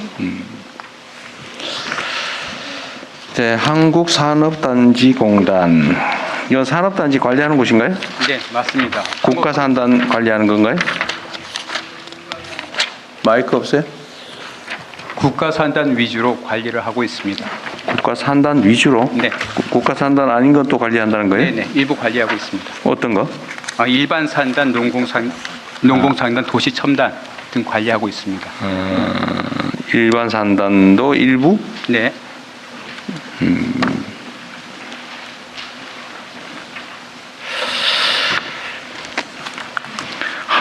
한국석유관리원 석유 품질 검사, 유통질서 확인. 여기도 그러면 가짜 석유 단속 이런 것도 하는 거예요? 네, 한국석유관리원 이사장 최춘식입니다. 네. 예, 저희들은 기본적으로 석유와 석유 제품의 품질 관리와 유통 관리를 담당하고 있습니다. 그래서 서비스의 질을 높이고 다음에 최근에 저희에게 부여된 임무가 수소 유통 전담 기관과 대체 연료 센터에 대한 부분, 여기서 실증 연구까지 모든 걸 해서 앞으로 사프가 27년도부터 의무 혼합되는 데 네. 기여하고 있습니다. 석유뿐만이 아니라 이제 수소 연료 관리 품질 관리도 한다 그 말이에요? 수소는 유통만 저희가 담당하게 됩니다. 유통만? 예. 품질 관리는 아직은 뭐 대상이 아니고? 네, 그렇습니다. 그래서 유통을 담당하기 때문에 가스공사가 가지고 있던 그 네. 트레일러를 저희가 인수해가지고 사업자를 선정해서 공급하는 그런 단계가 가고 있습니다. 그 하나 물어볼게요. 그 옛날에 가짜 휘발유 많았죠. 예. 요새도 있어요? 요즘도 이제 휘발유는 거의 없어졌습니다. 다만 경유에는 이제 등유를 섞어 가지고 파는 그런 가짜 휘발유가 아직까지는 있습니다. 경유보다 등유가 싸요? 등유가 쌉니다. 세금을 싸기 때문에. 원래 항공유, 휘발유, 예. 경유, 등유 가격 구조로 보면은 경유가 등유보다가 위에 밑에가 있습니다. 벙커시유? 예, 그렇습니다. 그래서 대통령께서 차이가 얼마나 난다고 그걸 섞어서 팔죠? 차이가 많이 납니다. 400원 정도가 나고 있습니다. 리터당? 예. 세금 때문이 아니고 세금입니다. 세금 때문에 그렇겠죠. 그래서 대통령께서 옛날 경기지사 시절에 특사경을 투입해가지고 네. 이걸 이 단속을 해준 경험이 있으십니다. 근데 여기는 조사 권한이 사법 조사 기능은 없잖아요. 예, 없습니다. 그래서 특사경의 힘을 빌리고 또는 이제 지방자치단체, 경찰의 힘을 빌려가지고 저희가 단속을 하는데 특사경이 저희한테도 사실상은 필요한 부분입니다. 즉각적 투입이 안 되고 그 다음에 강도가 약해지고 또 그 묻혀서 넘어가는 것이 많이 있습니다. 특사경 이거 국가 사법령 기능을 자꾸 다른 국가 공무원이 아닌 다른 데다 맡기는 건 사실 꽤 부담이긴 한데 한번 고민해 봐야겠네요.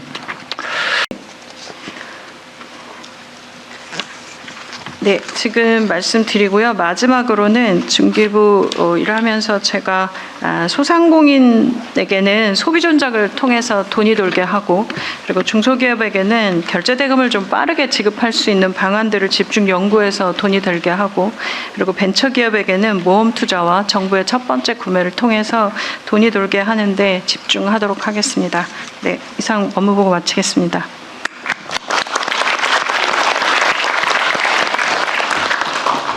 중소 벤처기업부는 소상공인까지 맡고 있어가지고 엄청나게 취급하는 업무가 많죠.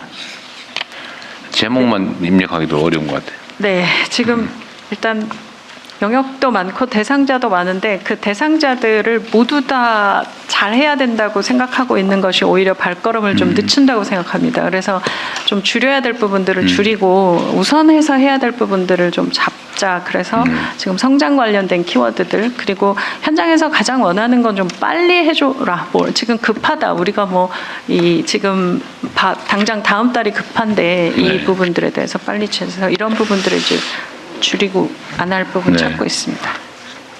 안 급한 일 30% 줄이기는 진짜 중소기업 벤처부가 해야 될 것 같아요. 저희는 하고 있습니다. 지금 오자마자 사실 문서 안 받고 불필요한 회의 없애고 그리고 제가 이제 제일 좀 어려운 게 가장 빠르게 데이터를 보며 돌아가던 회사에서 일하다가 와가지고 계속 2022년, 2023년 데이터 보면서 일을 하려니까 이게 좀 어려움이 있는데요. 그래서 데이터 구축 시간이 걸리더라도 저는 소상공인과 중소기업을 위해서는 오히려 데이터 구축에 집중해야 된다고 생각합니다. 그 데이터 구축 없이 체계적으로 일하지 않으면 건이 너무 많아집니다. 그럴 것 같아요.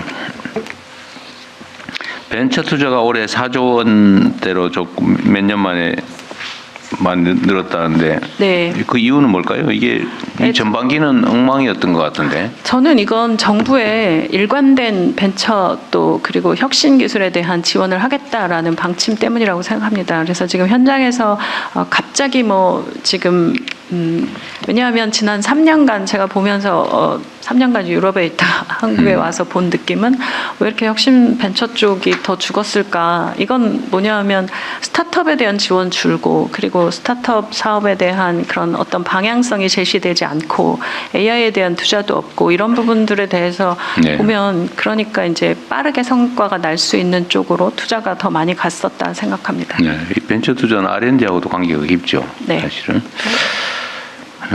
그래도 하반기에 많이 늘어난 모양이군요.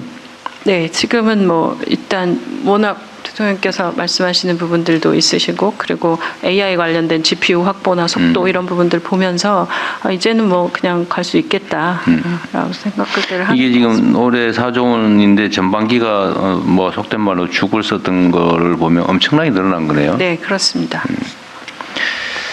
그 조금 전에 발표하신 내용이 들어있기는 한데 뭐 전 세계적인 현상이기도 한데 우리나라가 좀 심한 게 어쨌든 아까 이제 소위 가불관계 양극화 현상이 좀 심하잖아요.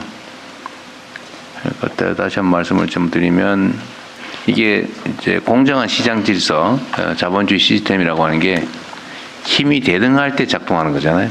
네.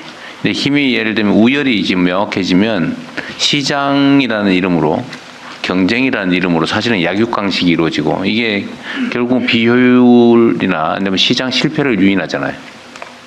그러니까 힘의 균형을 잡아주는 게 정말로 중요하다. 그게 바로 정부의 역할이죠. 개인은 할 수 없죠. 개인 기업들은. 그렇습니다. 그래서 우리가 좀 근본적으로 생각들을 좀 기본적으로 좀 바꿀 필요가 있는 게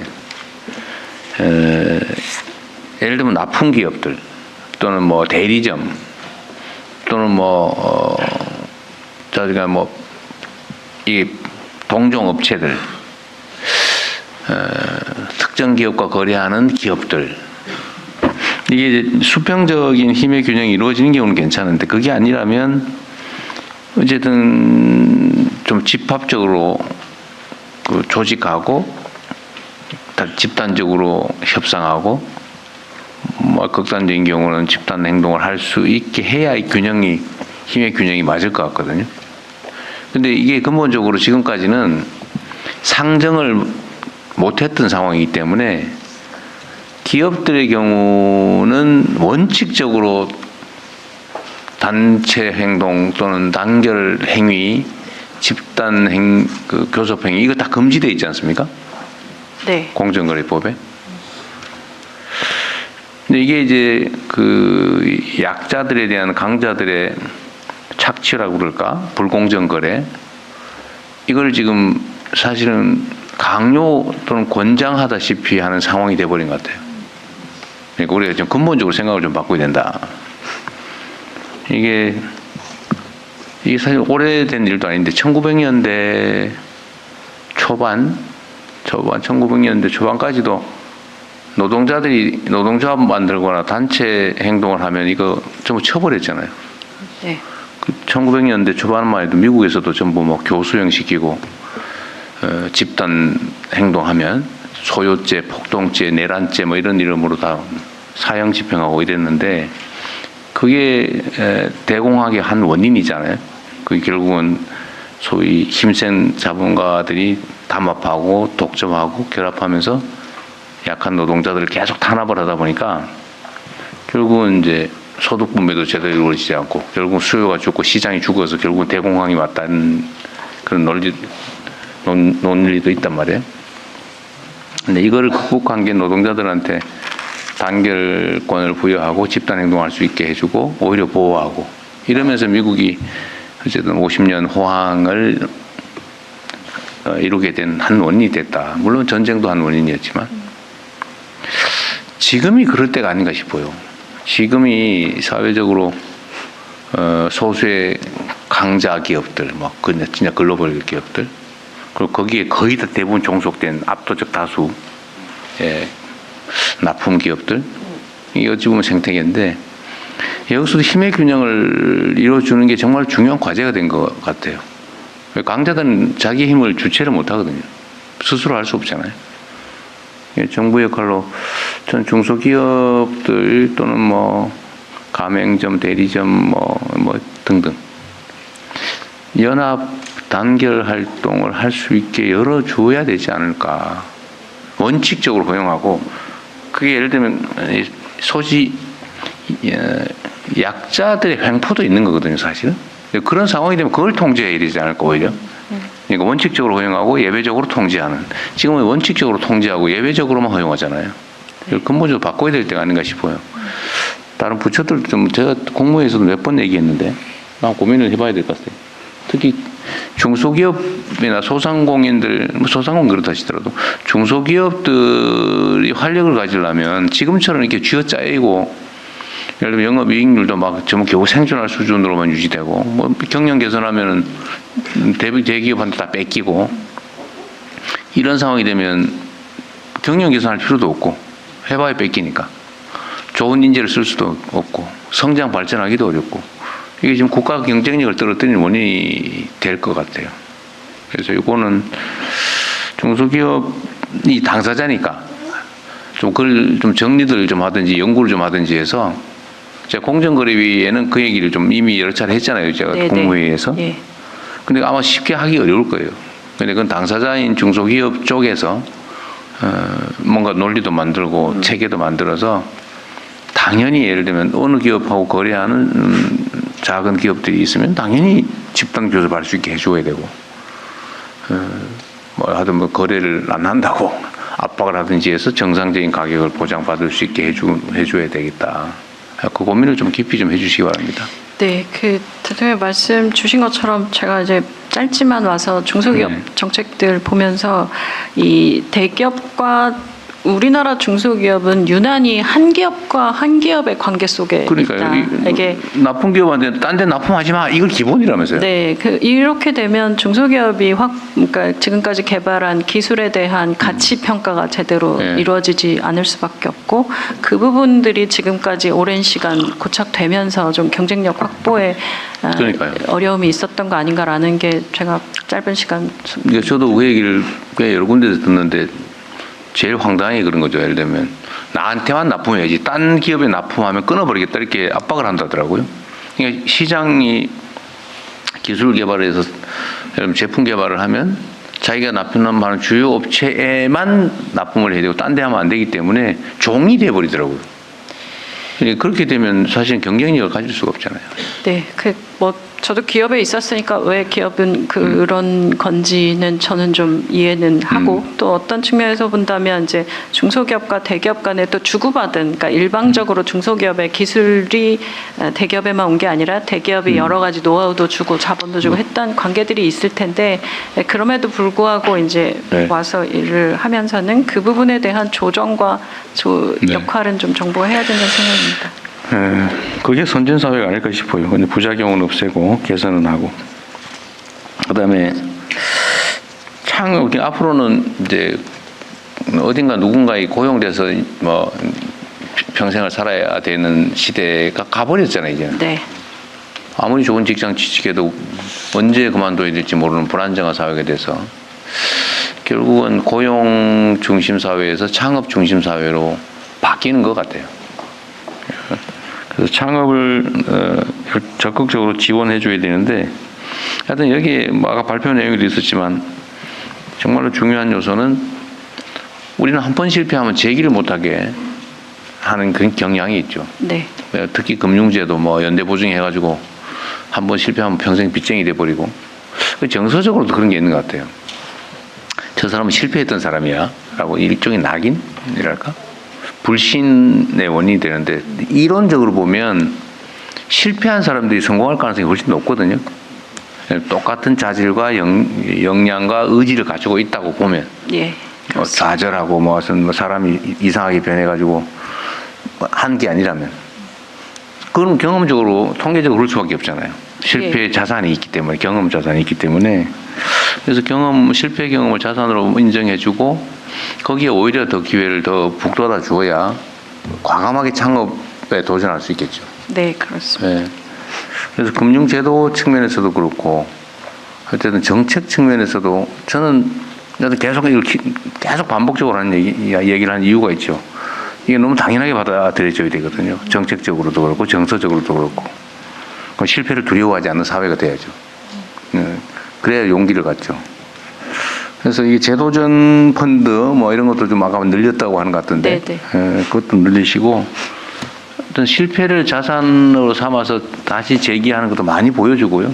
격려해주고 판도 많이 깔아주고 객관적으로 평가할 때도 뭐 차라리 저는 몇 번 실패해서 3번 실패해서 플러스 3점 뭐 이렇게 해주면 좋지 않을까 싶어요. 나는 그 실제로 타당성이 있다고 보여지는데.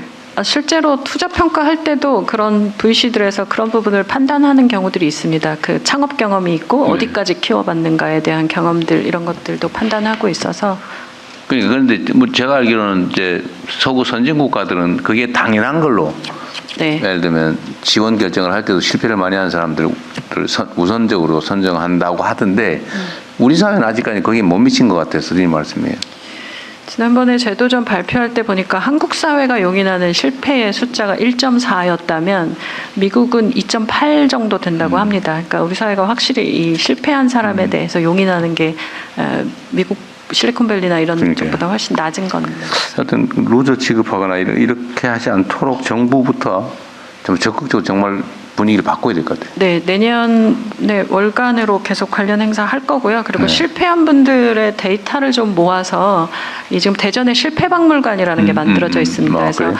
이 데이터를 모아서 그걸 공유하고 또 그 실패했던 내용들을 좀 보면 그 좀 줄일 수 있는 시행착오들을 줄일 수 있기 때문에 다 데이터베이스화해 볼 생각입니다. 그러니까 이게 너무 당연한데 이게 사람이 사실은 백지 상태에서 뭔가를 배워서 세상을 살아가는데 그 배우는 것 중에 제일 큰 배움이 경험이잖아요. 직접 한번 당해보는 거죠. 그렇습니다. 하다 보니 지도 그러는데 지도 한번 하다가 한번 전기작을 받으면 자신 안 간다 그러잖아요. 다른 사람의 경험을 배우는 독서나 이런 교습도 중요하지만 직접 체험이 가장 큰 자산인데 네. 하여튼 지금 현재 분위기는 실패한 것에 대한 좀 용인이랄까? 그런 게 좀 많이 부족한 사회 같습니다.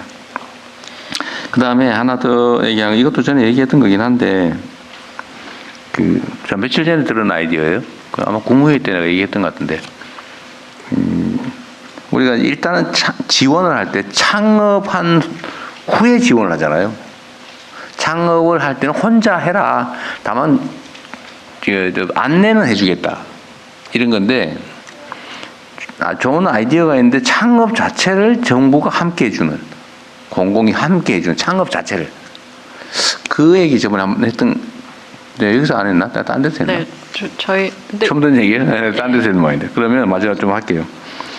하여튼 이게 지금은 이제 개인이 창업을 하는 걸 행정적으로 지원하는 게 최대치인데 재정적으로 같이 투자를 해줘라 창업 자체를. 재정도 있긴 합니다. 네. 그래요? 네. 누가 아이디어를 줬는데 지금 아이디어가 중요한 시대인데 아이디어가 있는데 돈이 없어서 500만 원, 1000만 원이 없어서 창업 자체를 아예 시도를 못하는 게 많다. 예, 아이디어 경진 대회도 하지만 그 아이디어를 활용해서 아예 창업 자체를 펀드를 만들든지 해가지고 뭐 5대5로 해주고 1,000만 원 되면 한 500만 원 해주고 뭐 실패하면 알 수 없고 성공하면 대박이잖아요. 근데 창업 자체를 투자하는 그것도 한번 검토해보는. 비서실도 하고 있다고요? 네, 일전에 네네. 대통령께서 저희한테 지시하셨어요. 준비하고 있으니까 중소기업 벤처부 장관님하고 네네. 상의를 하겠습니다. 같이 한번 의논을 네, 해주세요. 지난번에 로컬 창업이랑 창업 관련된 회의는 별도로 좀 했고요. 네. 지금 말씀 주셨던 그 부분으로 네, 네. 네. 자, 그리고 내용. 네. 내년에 창업은 저는 굉장히 중요한 이렇게 내용이라고 생각합니다. 네. 그래서 어쨌든 창업 국가로 가야 되니까요. 아, 참 그거 저 홍보 전략 발표하면서 했던 얘기군요. 자, 그 다음에 자료 좀 잠깐 보고 301페이지에 기술 탈취 대응이 있는데 이 기술 탈취 관련해서는 이게 뭐 중소기업만의 문제도 아니고 전 세계적으로 이 기술 탈취가 국가 그 역량처럼 느껴지기도 하죠. 네. 많이 가져오면 성공하는 거잖아요. 국가 간 전쟁이 벌어지고 있는데 이게 지식재산처도 사실 관련이 있죠. 네, 그렇습니다. 지식재산처는 이 기술 탈취 수사 권한이 지금 있나요? 있습니다. 기술경찰에 있습니다. 기술경찰에 인원수가 그런데 25명인가밖에 안 25명입니다. 좀 지정을 추가를 해주면 되는 거예요. 인력 자체가 부족해요. 가장 시급한 건 인력입니다. 인력이 부족해요. 이것도 뭐 인력을 늘리는 건 한번 같이 논의해 보시죠. 네. 특사경 지정도 좀 추가로 해야 될 것 같고, 그죠? 저는 기술 탈취 대응은 좀 잘해야 될 것 같습니다. 아, 그리고 제가 내가 메모해 놓은 거 하나 좀, 이 뒤에도 메모를 해놓긴 했는데, 아까 기술 탈취에 대한 과징금을 최대 20억 그렇게 얘기했던가요? 네. 이거 너무 싸요. 예, 우리가 이 과징금, 대한민국 사회는 과징금이나 이거에 대해서 사실은 매우 그 소극적인데, 우리가 이제 주로는 대한민국 사회는 형사처벌 만능주의라서 뭐든지 처벌하거든요. 근데 처벌은 별로 실효가 없어요. 잡기도 어렵고, 처벌하는데 수사하는데도 엄청난 역량이 들고 맨날 저 인력 부족 얘기하잖아요. 그리고 처벌해봐야 맨날 집행유예 그냥 뭐 별로 실질 제재도 안 되고 이 다 돈 벌려고 하는 짓이니까 과징금을 올려서 매출 대비 얼마 아니면 당해 기술 탈취로 인해서 얻은 것의 뭐 몇 배 이렇게 해야 뭐 실제 제재 효과가 있지 않을까 싶어요. 20억 해봐야 예를 들면 기술 탈취해가지고 1,000억 벌었는데 20억 해봐야 나 같으면 막 훔칠 것 같아. 별로 제재 효과가 없다 그런 경우는. 형사처벌은 엄청 어렵잖아요. 그래서 이거는 좀 별점을 좀 제고해 주시기 바랍니다. 네. 납품대금 연동제는 잘 챙겨 주신다고 하니까 기대해 보겠습니다.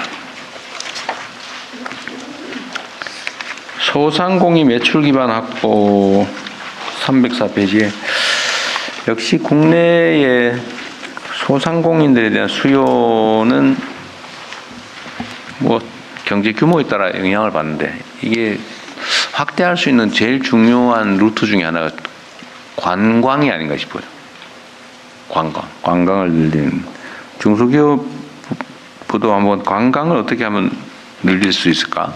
그 고민도 좀 많이 해주세요. 네, 네. 그것도 아마 관련된 업무가 있겠죠. 예, 지금 지역 상권 관련된 부분들 네, 하고요. 네. 보겠습니다. 그리고 여기 보면 304페이지에 디지털 온라인 상품권 규모 확대가 있어요. 온누리 상품권 사용처를 늘리겠다. 그리고 약간 고민이 필요하지 않을까 싶은데 이 온누리 상품권은 사용 지역 제한은 없이 사용처 제한만 있는 거잖아요. 지금 전통시장 하고요. 네, 네, 그러니까 사용처 골목형 제한만 상점가라고 있는데 하는. 네. 이거 계속 늘리면 지역 화폐하고 사용처가 계속 이제 겹쳐지게 될 텐데 이 지역 화폐에 대해서 이제 오해가 있는데 좀 명확한 거는 지역 카페가 가지는 기능은 매출 자체를 올리는 게 아니고 매출을 이동시키는 거예요. 예를 들면 대형 유통점 또는 뭐 특정 지역으로부터 해당 지역의 지역 상권에, 그러니까 대규모 유통으로부터 지역으로, 수도권의 서울만 집중되는 데서 내 사는 동네로. 네. 이게 매출을 이동시키는 거지 뭐 매출을 늘리거나 이런 건 아니란 말이에요.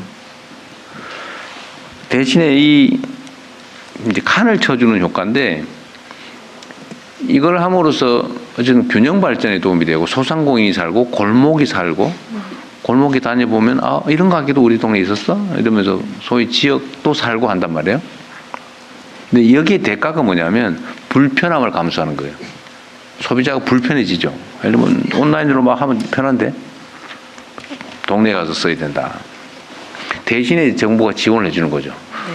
국민들의 소비자의 불편함을 이용해서 우리가 원하는 정책 목표, 지역의 골목에 소상공인에게 라는 정책 목표를 달성하고, 대신에 국민들은 좀 불편해지고 소비자는 불편해지고, 대신에 정부가 일정한 비율의 지원을 해주는 이 시스템인데, 온누리 상품권은 그런 효과가 제한적이잖아요.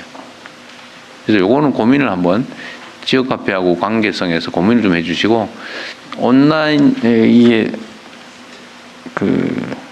이 대상을 막 늘려가지고 온라인 형태까지 막 풀면 이게 그냥 일상적인 그 상거래로 되돌아갈 가능성이 점점 높아진다. 이 디지털 형태로 푼다는 건 이제 디지털 앱으로, 그러니까 종이 지류가 유통되면서 네. 워낙 그 좀 부작용들이 많았어가지고 디지털 앱으로 충전하는 기능으로 네. 강화한다라는 부분들. 그런 거죠? 네네. 어쨌든 그 고민도 좀 해주십시오. 예, 말씀하신 부분들 또 보겠습니다. 이 어디 가게에서 무슨 몇십억씩 그 거래했더라, 뭐 그것 때문에 그런 거죠? 네네. 그것 때문에 이제 디지털로 좀 변환하면 좋습니다. 그 다음에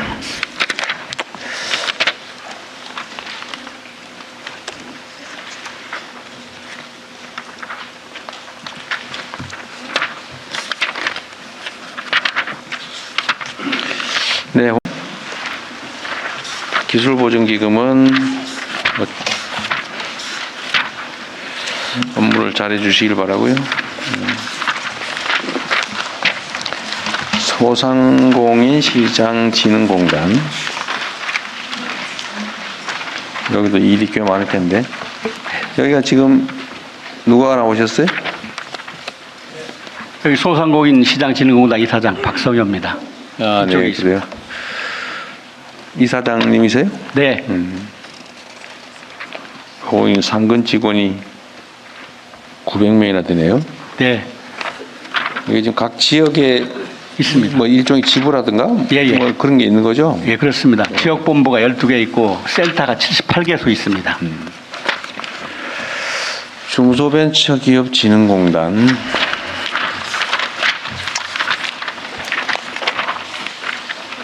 중개부 업무를 일부 때 나눠서 하고 있겠네요.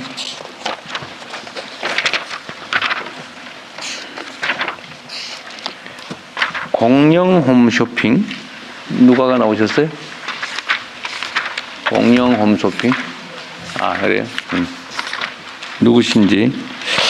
여기가 민간 홈쇼핑하고 비교했을 때 경쟁력이 있어요? 예, 그렇습니다. 민간 홈쇼핑은 지금 7개사가 있는데요. 네. 통상적으로 평균 수수료가 30% 정도 됩니다. 네. 근데 저희는 20%이기 때문에 네. 특히 그 중소기업이나 소상공인들한테 도움을 줄 수 있는 그런 기관입니다. 제가 말씀드리는 측면은 민간 홈쇼핑하고 경쟁력이라고 하는 게, 물론 이제 수수료가 낮으면 효과가 있을 텐데 자체 생존력이 있어요?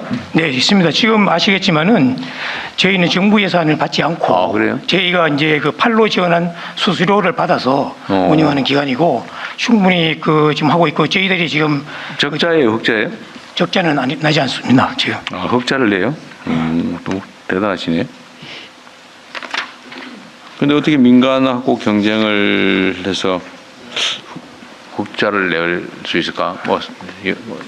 역량이 뛰어난 모양이에요. 조직이. 그렇다기보다는 이제 저희들이 그 중소기업이나 소상공인의 판로 지원을 하기 때문에 지속적으로 하고 있고, 지금 대통령이 공약상에도 나와 있지만은 그 특히 이제 소상공인이나 그다음에 소기업에 특화된 채널이 티커머스라고 있습니다. 근데 저기들은 지금 일반 홈쇼핑사들은 지금 7개 중에 5개가 지금 운영되고 있고요.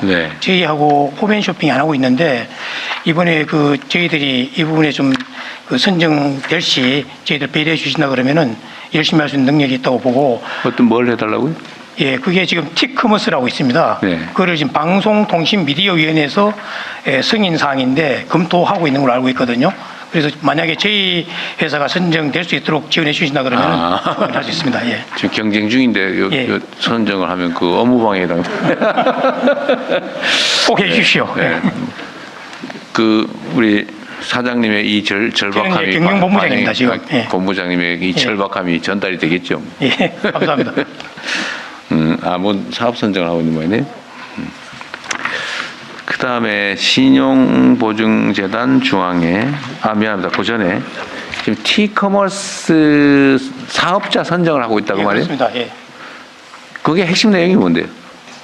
지금 저희들이 이제 다른 거는 다 할 수 있는데 하고 있는데 TV 홈쇼핑이나 그 라이브 커머스나 이런 거 다 하고 있는데 그 이제 티커머스는 승인 사항이기 때문에. 그게 뭐 하는 거예요? 티커머스가 뭐 하는 거냐고? 이제 일반 이제 TV 방송은 이제 라이브로 방송을 하는데요.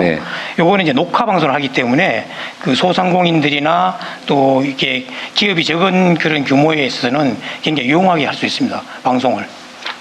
뭔지 잘 모르겠네. 아는 사람이 있어요. 저같이 무지한 사람이 알아듣기 쉽게 얘기해 줄 수 있는. 중소벤처기업 1차원입니다. 티커머스는 이제 라이브 방송 중간중간 비는 시간에 이미 그 제작된 컨텐츠를 지속적으로 방영할 수 있기 때문에 그런 면에서 이제 민간 홈쇼핑 녹화 광고 방송. 녹화 홈쇼핑이라고 보시면 될 것 같습니다. 라이브가 아니라 녹화된 거를. 그걸 방통위가 제안하는 거죠? 아닙니다. 이번에 국정과제에도 들어있는데 중소기업 제품 전용 티커머스를 만든다는 내용이 있어서 그거를 이제 어떻게 할지를 방미 통의하고 협의하고 있습니다. 근데 사업자 선정을 하고 있다고 아까 얘기하신 것 같은데? 이미 사업자 선정을 하고 있다고? 어떻게 할지? 그 부분은 저희가 다시 한번 확인해 보겠습니다. 중기부 이차관이 조금 보충 설명드리겠습니다. 우리가 말하는 TV 홈쇼핑은 라이브 방송을 하면서 그 시간대에 소비자가 주문을 해서 한꺼번에 발주가 나가는 그 방식이고요.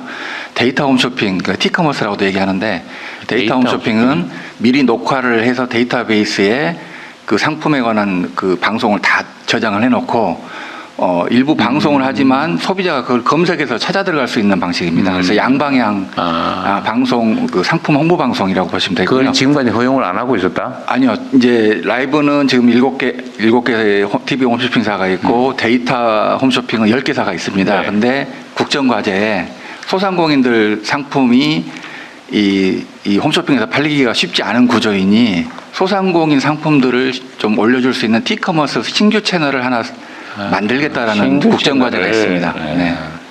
신규 채널 사업자를 겸하게 해달라. 네, 근데 그 티커머스 데이터 홈쇼핑 사업은 라이브 홈쇼핑 사업자들이 겸용을 많이 하거든요. 7개 중에 5개는 겸용을 하고 있습니다. 규제 완화라는 측면에서 그걸 뭘 그냥 마음대로 하게 하면 되지 그걸 허가를 합니까? 제한을 했다는 얘기 아니에요? 추가로 제가 지금 현재 그 방송법 제9조에 따르면 승인을 받아야 한다는 의무 조항. 승인 사항으로? 예, 그렇습니다. 그것도 뭐 일종의 불필요한 규제 비슷하게 느껴지는데 일단 알겠습니다. 2-5 신용보증재단 중앙회. 신용보증재단을 구성원으로 하는 협회인 거죠? 예, 신용보증재단 중앙회 회장 원영준입니다. 17개 신용보증재단 중앙회입니다. 여기가 재보증한다는 거죠? 네, 맞습니다. 혹시 가지고 있는 자산이 있어요? 저희는 그 자산은 별도로 없고요. 정부 출연금과 은행에서 나오는 출연금 그리고 재보증 수입으로 운영을 하고 있습니다.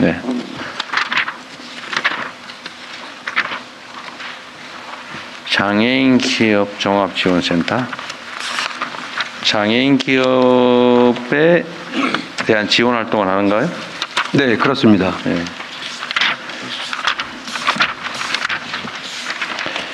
중소기업 기술정보진흥원 이거 언제 생겼어요? 예, 중소기업 기술정보진흥원장 네. 김영진입니다. 언제 생긴 거예요? 2002년에 설립됐습니다. 2002년. 지금 소재지가 어디입니까? 세종입니다. 세종으로 갔어요?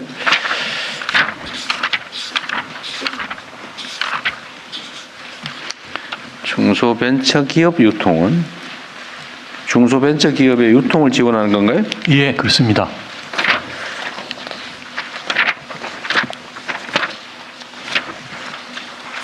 이것도 정부 지원을 받는 사업인가요? 예, 일부 정부 지원은 받고 있고요. 자체 사업 예산도 같이 하고 있습니다. 아, 자체 사업은 뭐예요? 주로 저희 유통망에서 물건을 직접적으로 판매하는데요. 저희가 백화점도 가지고 있고요. 직접 팔기도 해요? 예, 직접 팔기도 하고 합니다. 백화점을 가지고 있어요? 어디에? 목동의 행복한 백화점이라고 아, 있습니다. 그래요? 예. 백화점 장사 잘 돼요? 그 중소기업 제품만 들어오기 때문에 옆에 현대백화점이 있습니다. 그래서 거기랑 경쟁하고 잘 안 된다 그 말이겠네. 그래도 여러 가지 많이 노력을 하고 있습니다. 저희가. 예. 손실이에요, 이익이에요? 백화점 자체는 정확하게 따지면 마이너스가 조금은 나오고 있는데 어느 정도예요? 한 5억 정도. 연간? 예, 연간. 그런데 근데 그게 일부는 그 건물을 운영하고 이런 쓰는데 경비가 들어가기 때문에 정확하게 마이너스라고 볼 수는 없고 그냥 거기다가 그 건물의 일부를 사무실로 쓰고 있다? 예, 맞습니다. 손해는 아니다. 알겠습니다. 예. 그 손해 크게 안 나고 잘 버티고 있네요.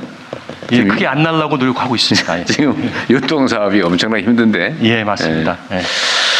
중소벤처기업연구원.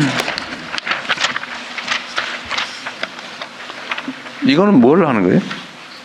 중소벤처기업을 연구하는 거예요? 네, 중소벤처기업연구원 원장 조주현입니다.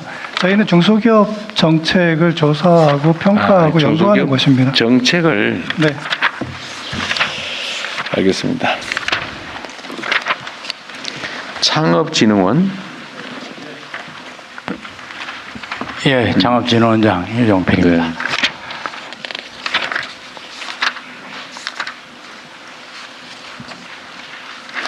창업진흥원 창업 지원을 하는 건가요? 예. 어떤 창업? 기술 기반 창업 위주로 지원하고 있고요. 그리고 또 국민의 기업가 정신 함양에 또 노력하고 있습니다.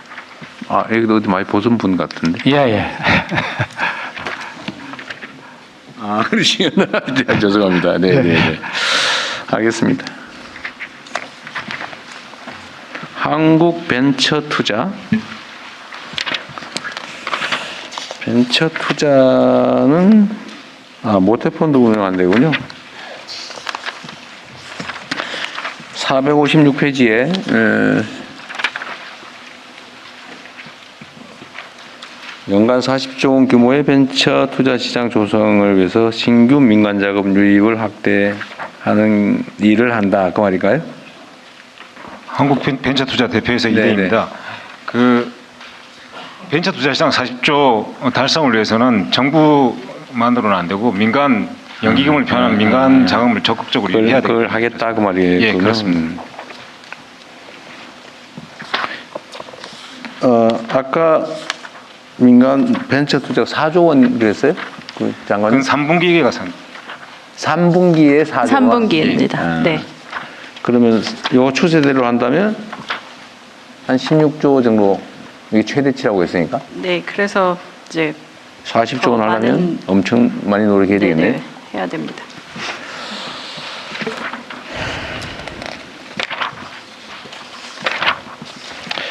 대중소기업 농업협력재단. 네, 사무총장 변태섭 나와 있습니다. 대기업, 중소기업, 농업 분야의 협력을 촉진 지원하는 일을 하나 보죠? 네, 맞습니다.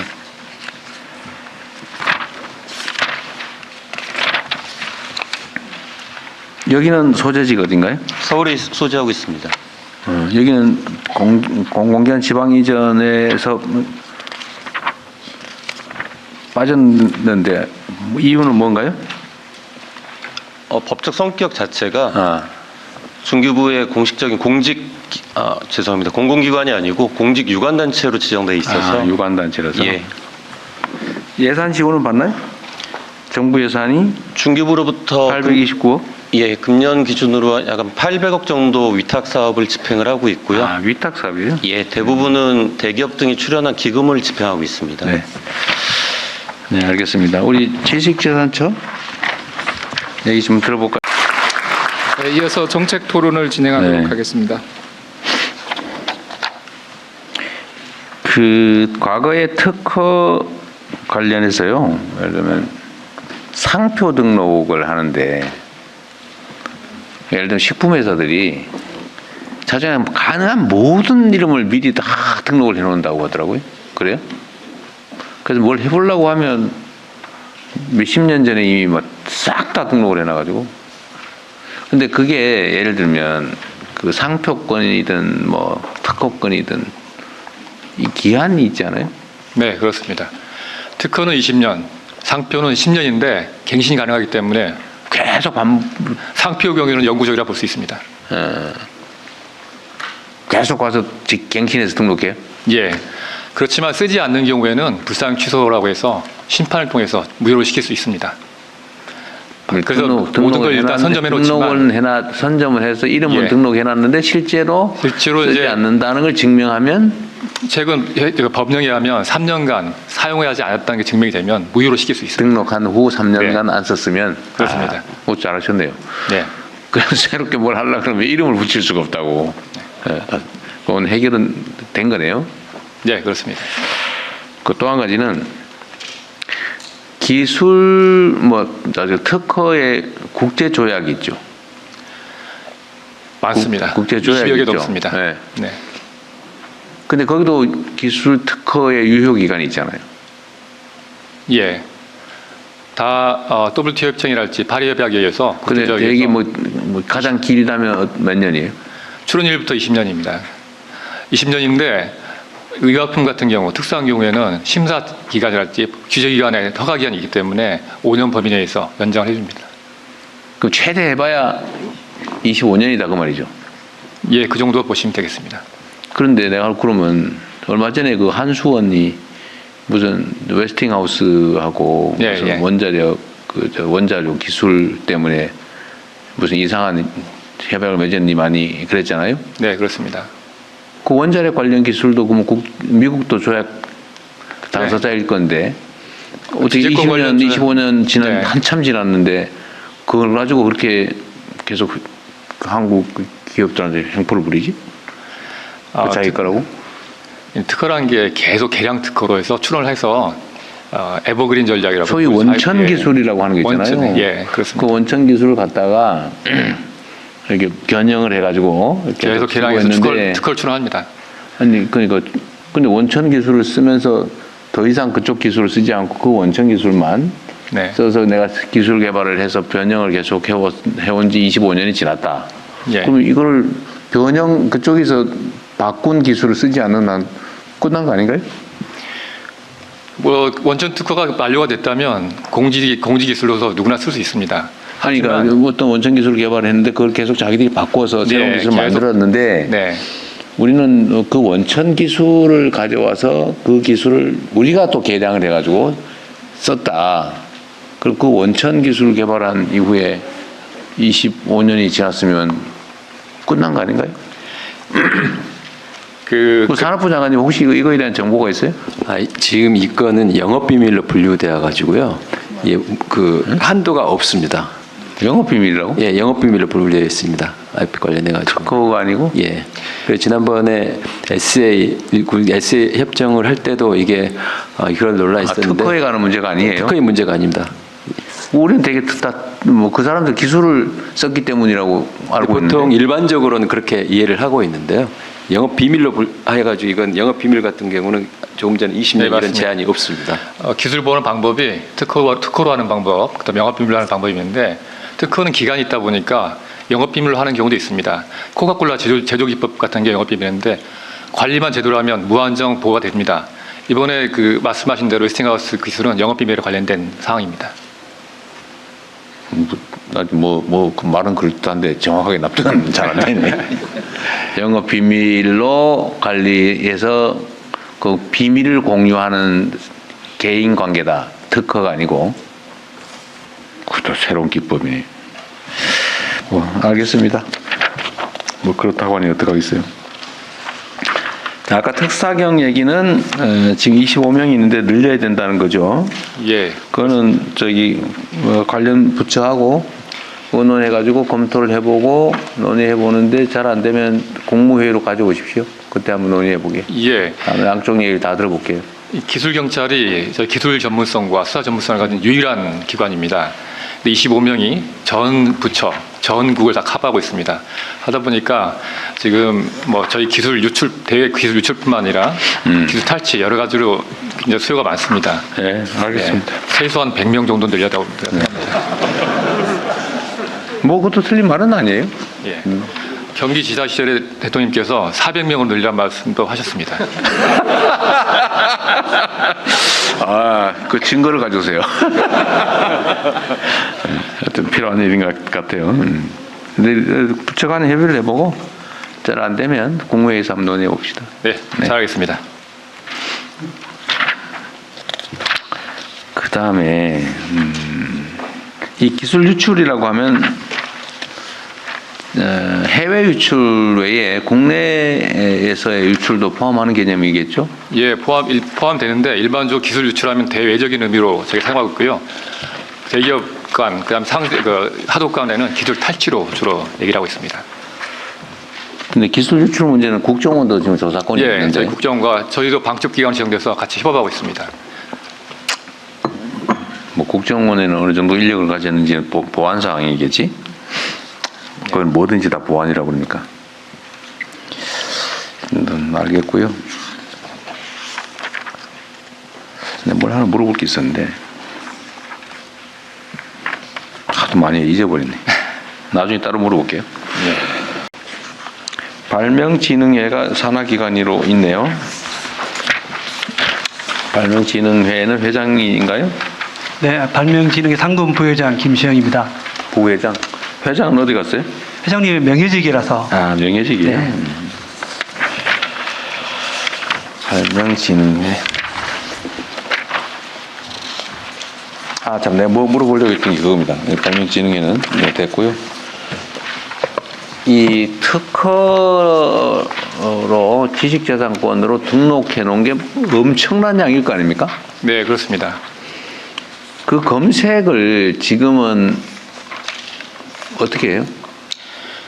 전 세계 특허 정보는 서로 국가 간 협약에 의해서 교환하게 되어 있습니다. 그 교환사에든 쌓아낸 정보가 6억 3천만 건이 있는데요. 그걸 DB로 구축해서 특허 심사관들이 일일이 검색을 합니다. 정보 시스템이 잘 구축되어 있습니다. 근데 이제는 그에 대한 이제 판단. 예. 검색이야 있는 팩트, 그러니까 있는 일종의 물리적 형상을 확인하는 거고. 예. 그에 대한 평가, 판단은 사람이 하는 건데. 네, 그렇습니다. 그게 이제 엄청난 일인데 이제는 그건 상당 정도는 인공지능으로 처리가 될 수 있는 상황이 된 거죠. 네, 실제로 AI를 많이 활용하고 있고요. AI가 특허 심사에 있어서 효율성은 높일 수 있지만 최종 판단은 결국 사람의 몫입니다. 물론 그건 당연하죠. AI를 가장 많이 활용하고 있는 미국도 AI를 통해서 일단 검색 분석 판단을 하고 그 검색 분석 판단을 사람이 검증을 하겠죠. 예, 심사관이 최종적으로 기술이 동일한지 알려진 기술인지 그걸 판단하게 됩니다. 인공지능의 논리가 합당한지, 네, 그렇습니다. 팩트에 기반한 것인지. 인공지능이 검색하는 데서 도움을 줄 수 있겠죠. 도움은 상당히 되겠네요. 예, 하지만 판단은 사람 몫입니다. 네. 조만간 사람이 반드시 낫다고 할 수 있냐는 논쟁이 벌어지겠죠. 네, 지금 그 논쟁이 벌어지고 있습니다. 네. 지식재산보호원. 지식재산보호원은 네, 원장 직무대행 손창호입니다. 이 특허청이 아까 얘기한 특사경이 해야 될 일을 하는 거예요? 저희들은 거의 그 수사 권한은 없어가지고 그 지원하는 역할을 하고 있습니다. 122명이나 되는데. 그리고 저희들은 이게 과거에 특허청 다닐 때는 특허청의 업무라고 보기가 어려웠는데 지금은 지식재산처의 업무가 됐으면 이거는 지식재산처 자체의 업무에 거의 유사하지 않을까요? 경찰권은 특허청이 보유하고 있고요. 단속 현장에서 지원을 받고 있습니다. 그러니까 이 지원 업무라고 하는 게 전에는 특허청의 업무라고 보기 어려우니까 별도의 기관을 만들어서 이 일을 하고 있었는데 이제는 지식재산처 자체 업무 그 자체라고 할 수 있지 않나 그 말이에요. 네, 보원이 단속 지원하는 건 극히 일부고요. 그 외에도 K브랜드 프로랄지 또 공익변리사랄지 산업재산 분쟁조정위원회 여러 가지 다른 업무를 많이 하고 있습니다. 아, 그래요? 예. 특허기술진흥원. 네, 왼쪽에 있습니다. 특허기술진흥원장 김명섭입니다. 어디 있어요? 어디? 왼쪽 어디? 왼쪽은 이쪽. 뒤에 계시군요. 알겠습니다. 특허기술진흥원. 여기는 지금 소재지가 어딘가요? 예, 대전에 본사를 두고 있고 서울에 지사가 있습니다. 지사가 더 클 가능성이 있네요, 그죠? 네, 서울에는 국제조사를 주로 하고 있는데 UAE 심사 대행 업무를 서울에서 하고 있습니다. 연간 한 60억 정도 수입을 얻고 있습니다. 원장님은 주로 어디 계세요? 저는 대전에 한 드디어 이게 서울에 일일이 있습니다. 출근부 확인해 봐야 되겠다. 알았어요? 한국지식재산연구원. 네, 한국지식재산연구원 최규환 원장에 있습니다. 네. 뭐 특별한 이슈는 없네요. 특허전략개발원. 예, 한국특허전략개발원 윤병수입니다. 네. 인원이 꽤 되네요. 240명. 예.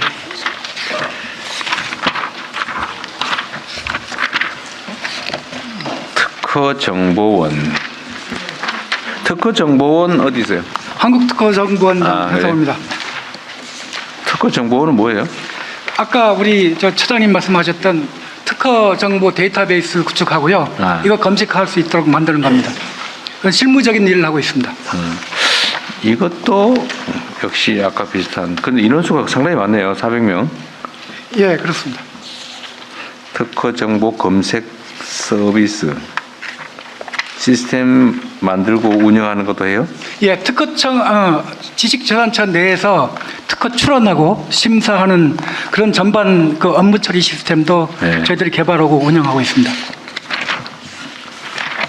인공지능화의 필요성도 크겠고요, 그죠? 그렇습니다.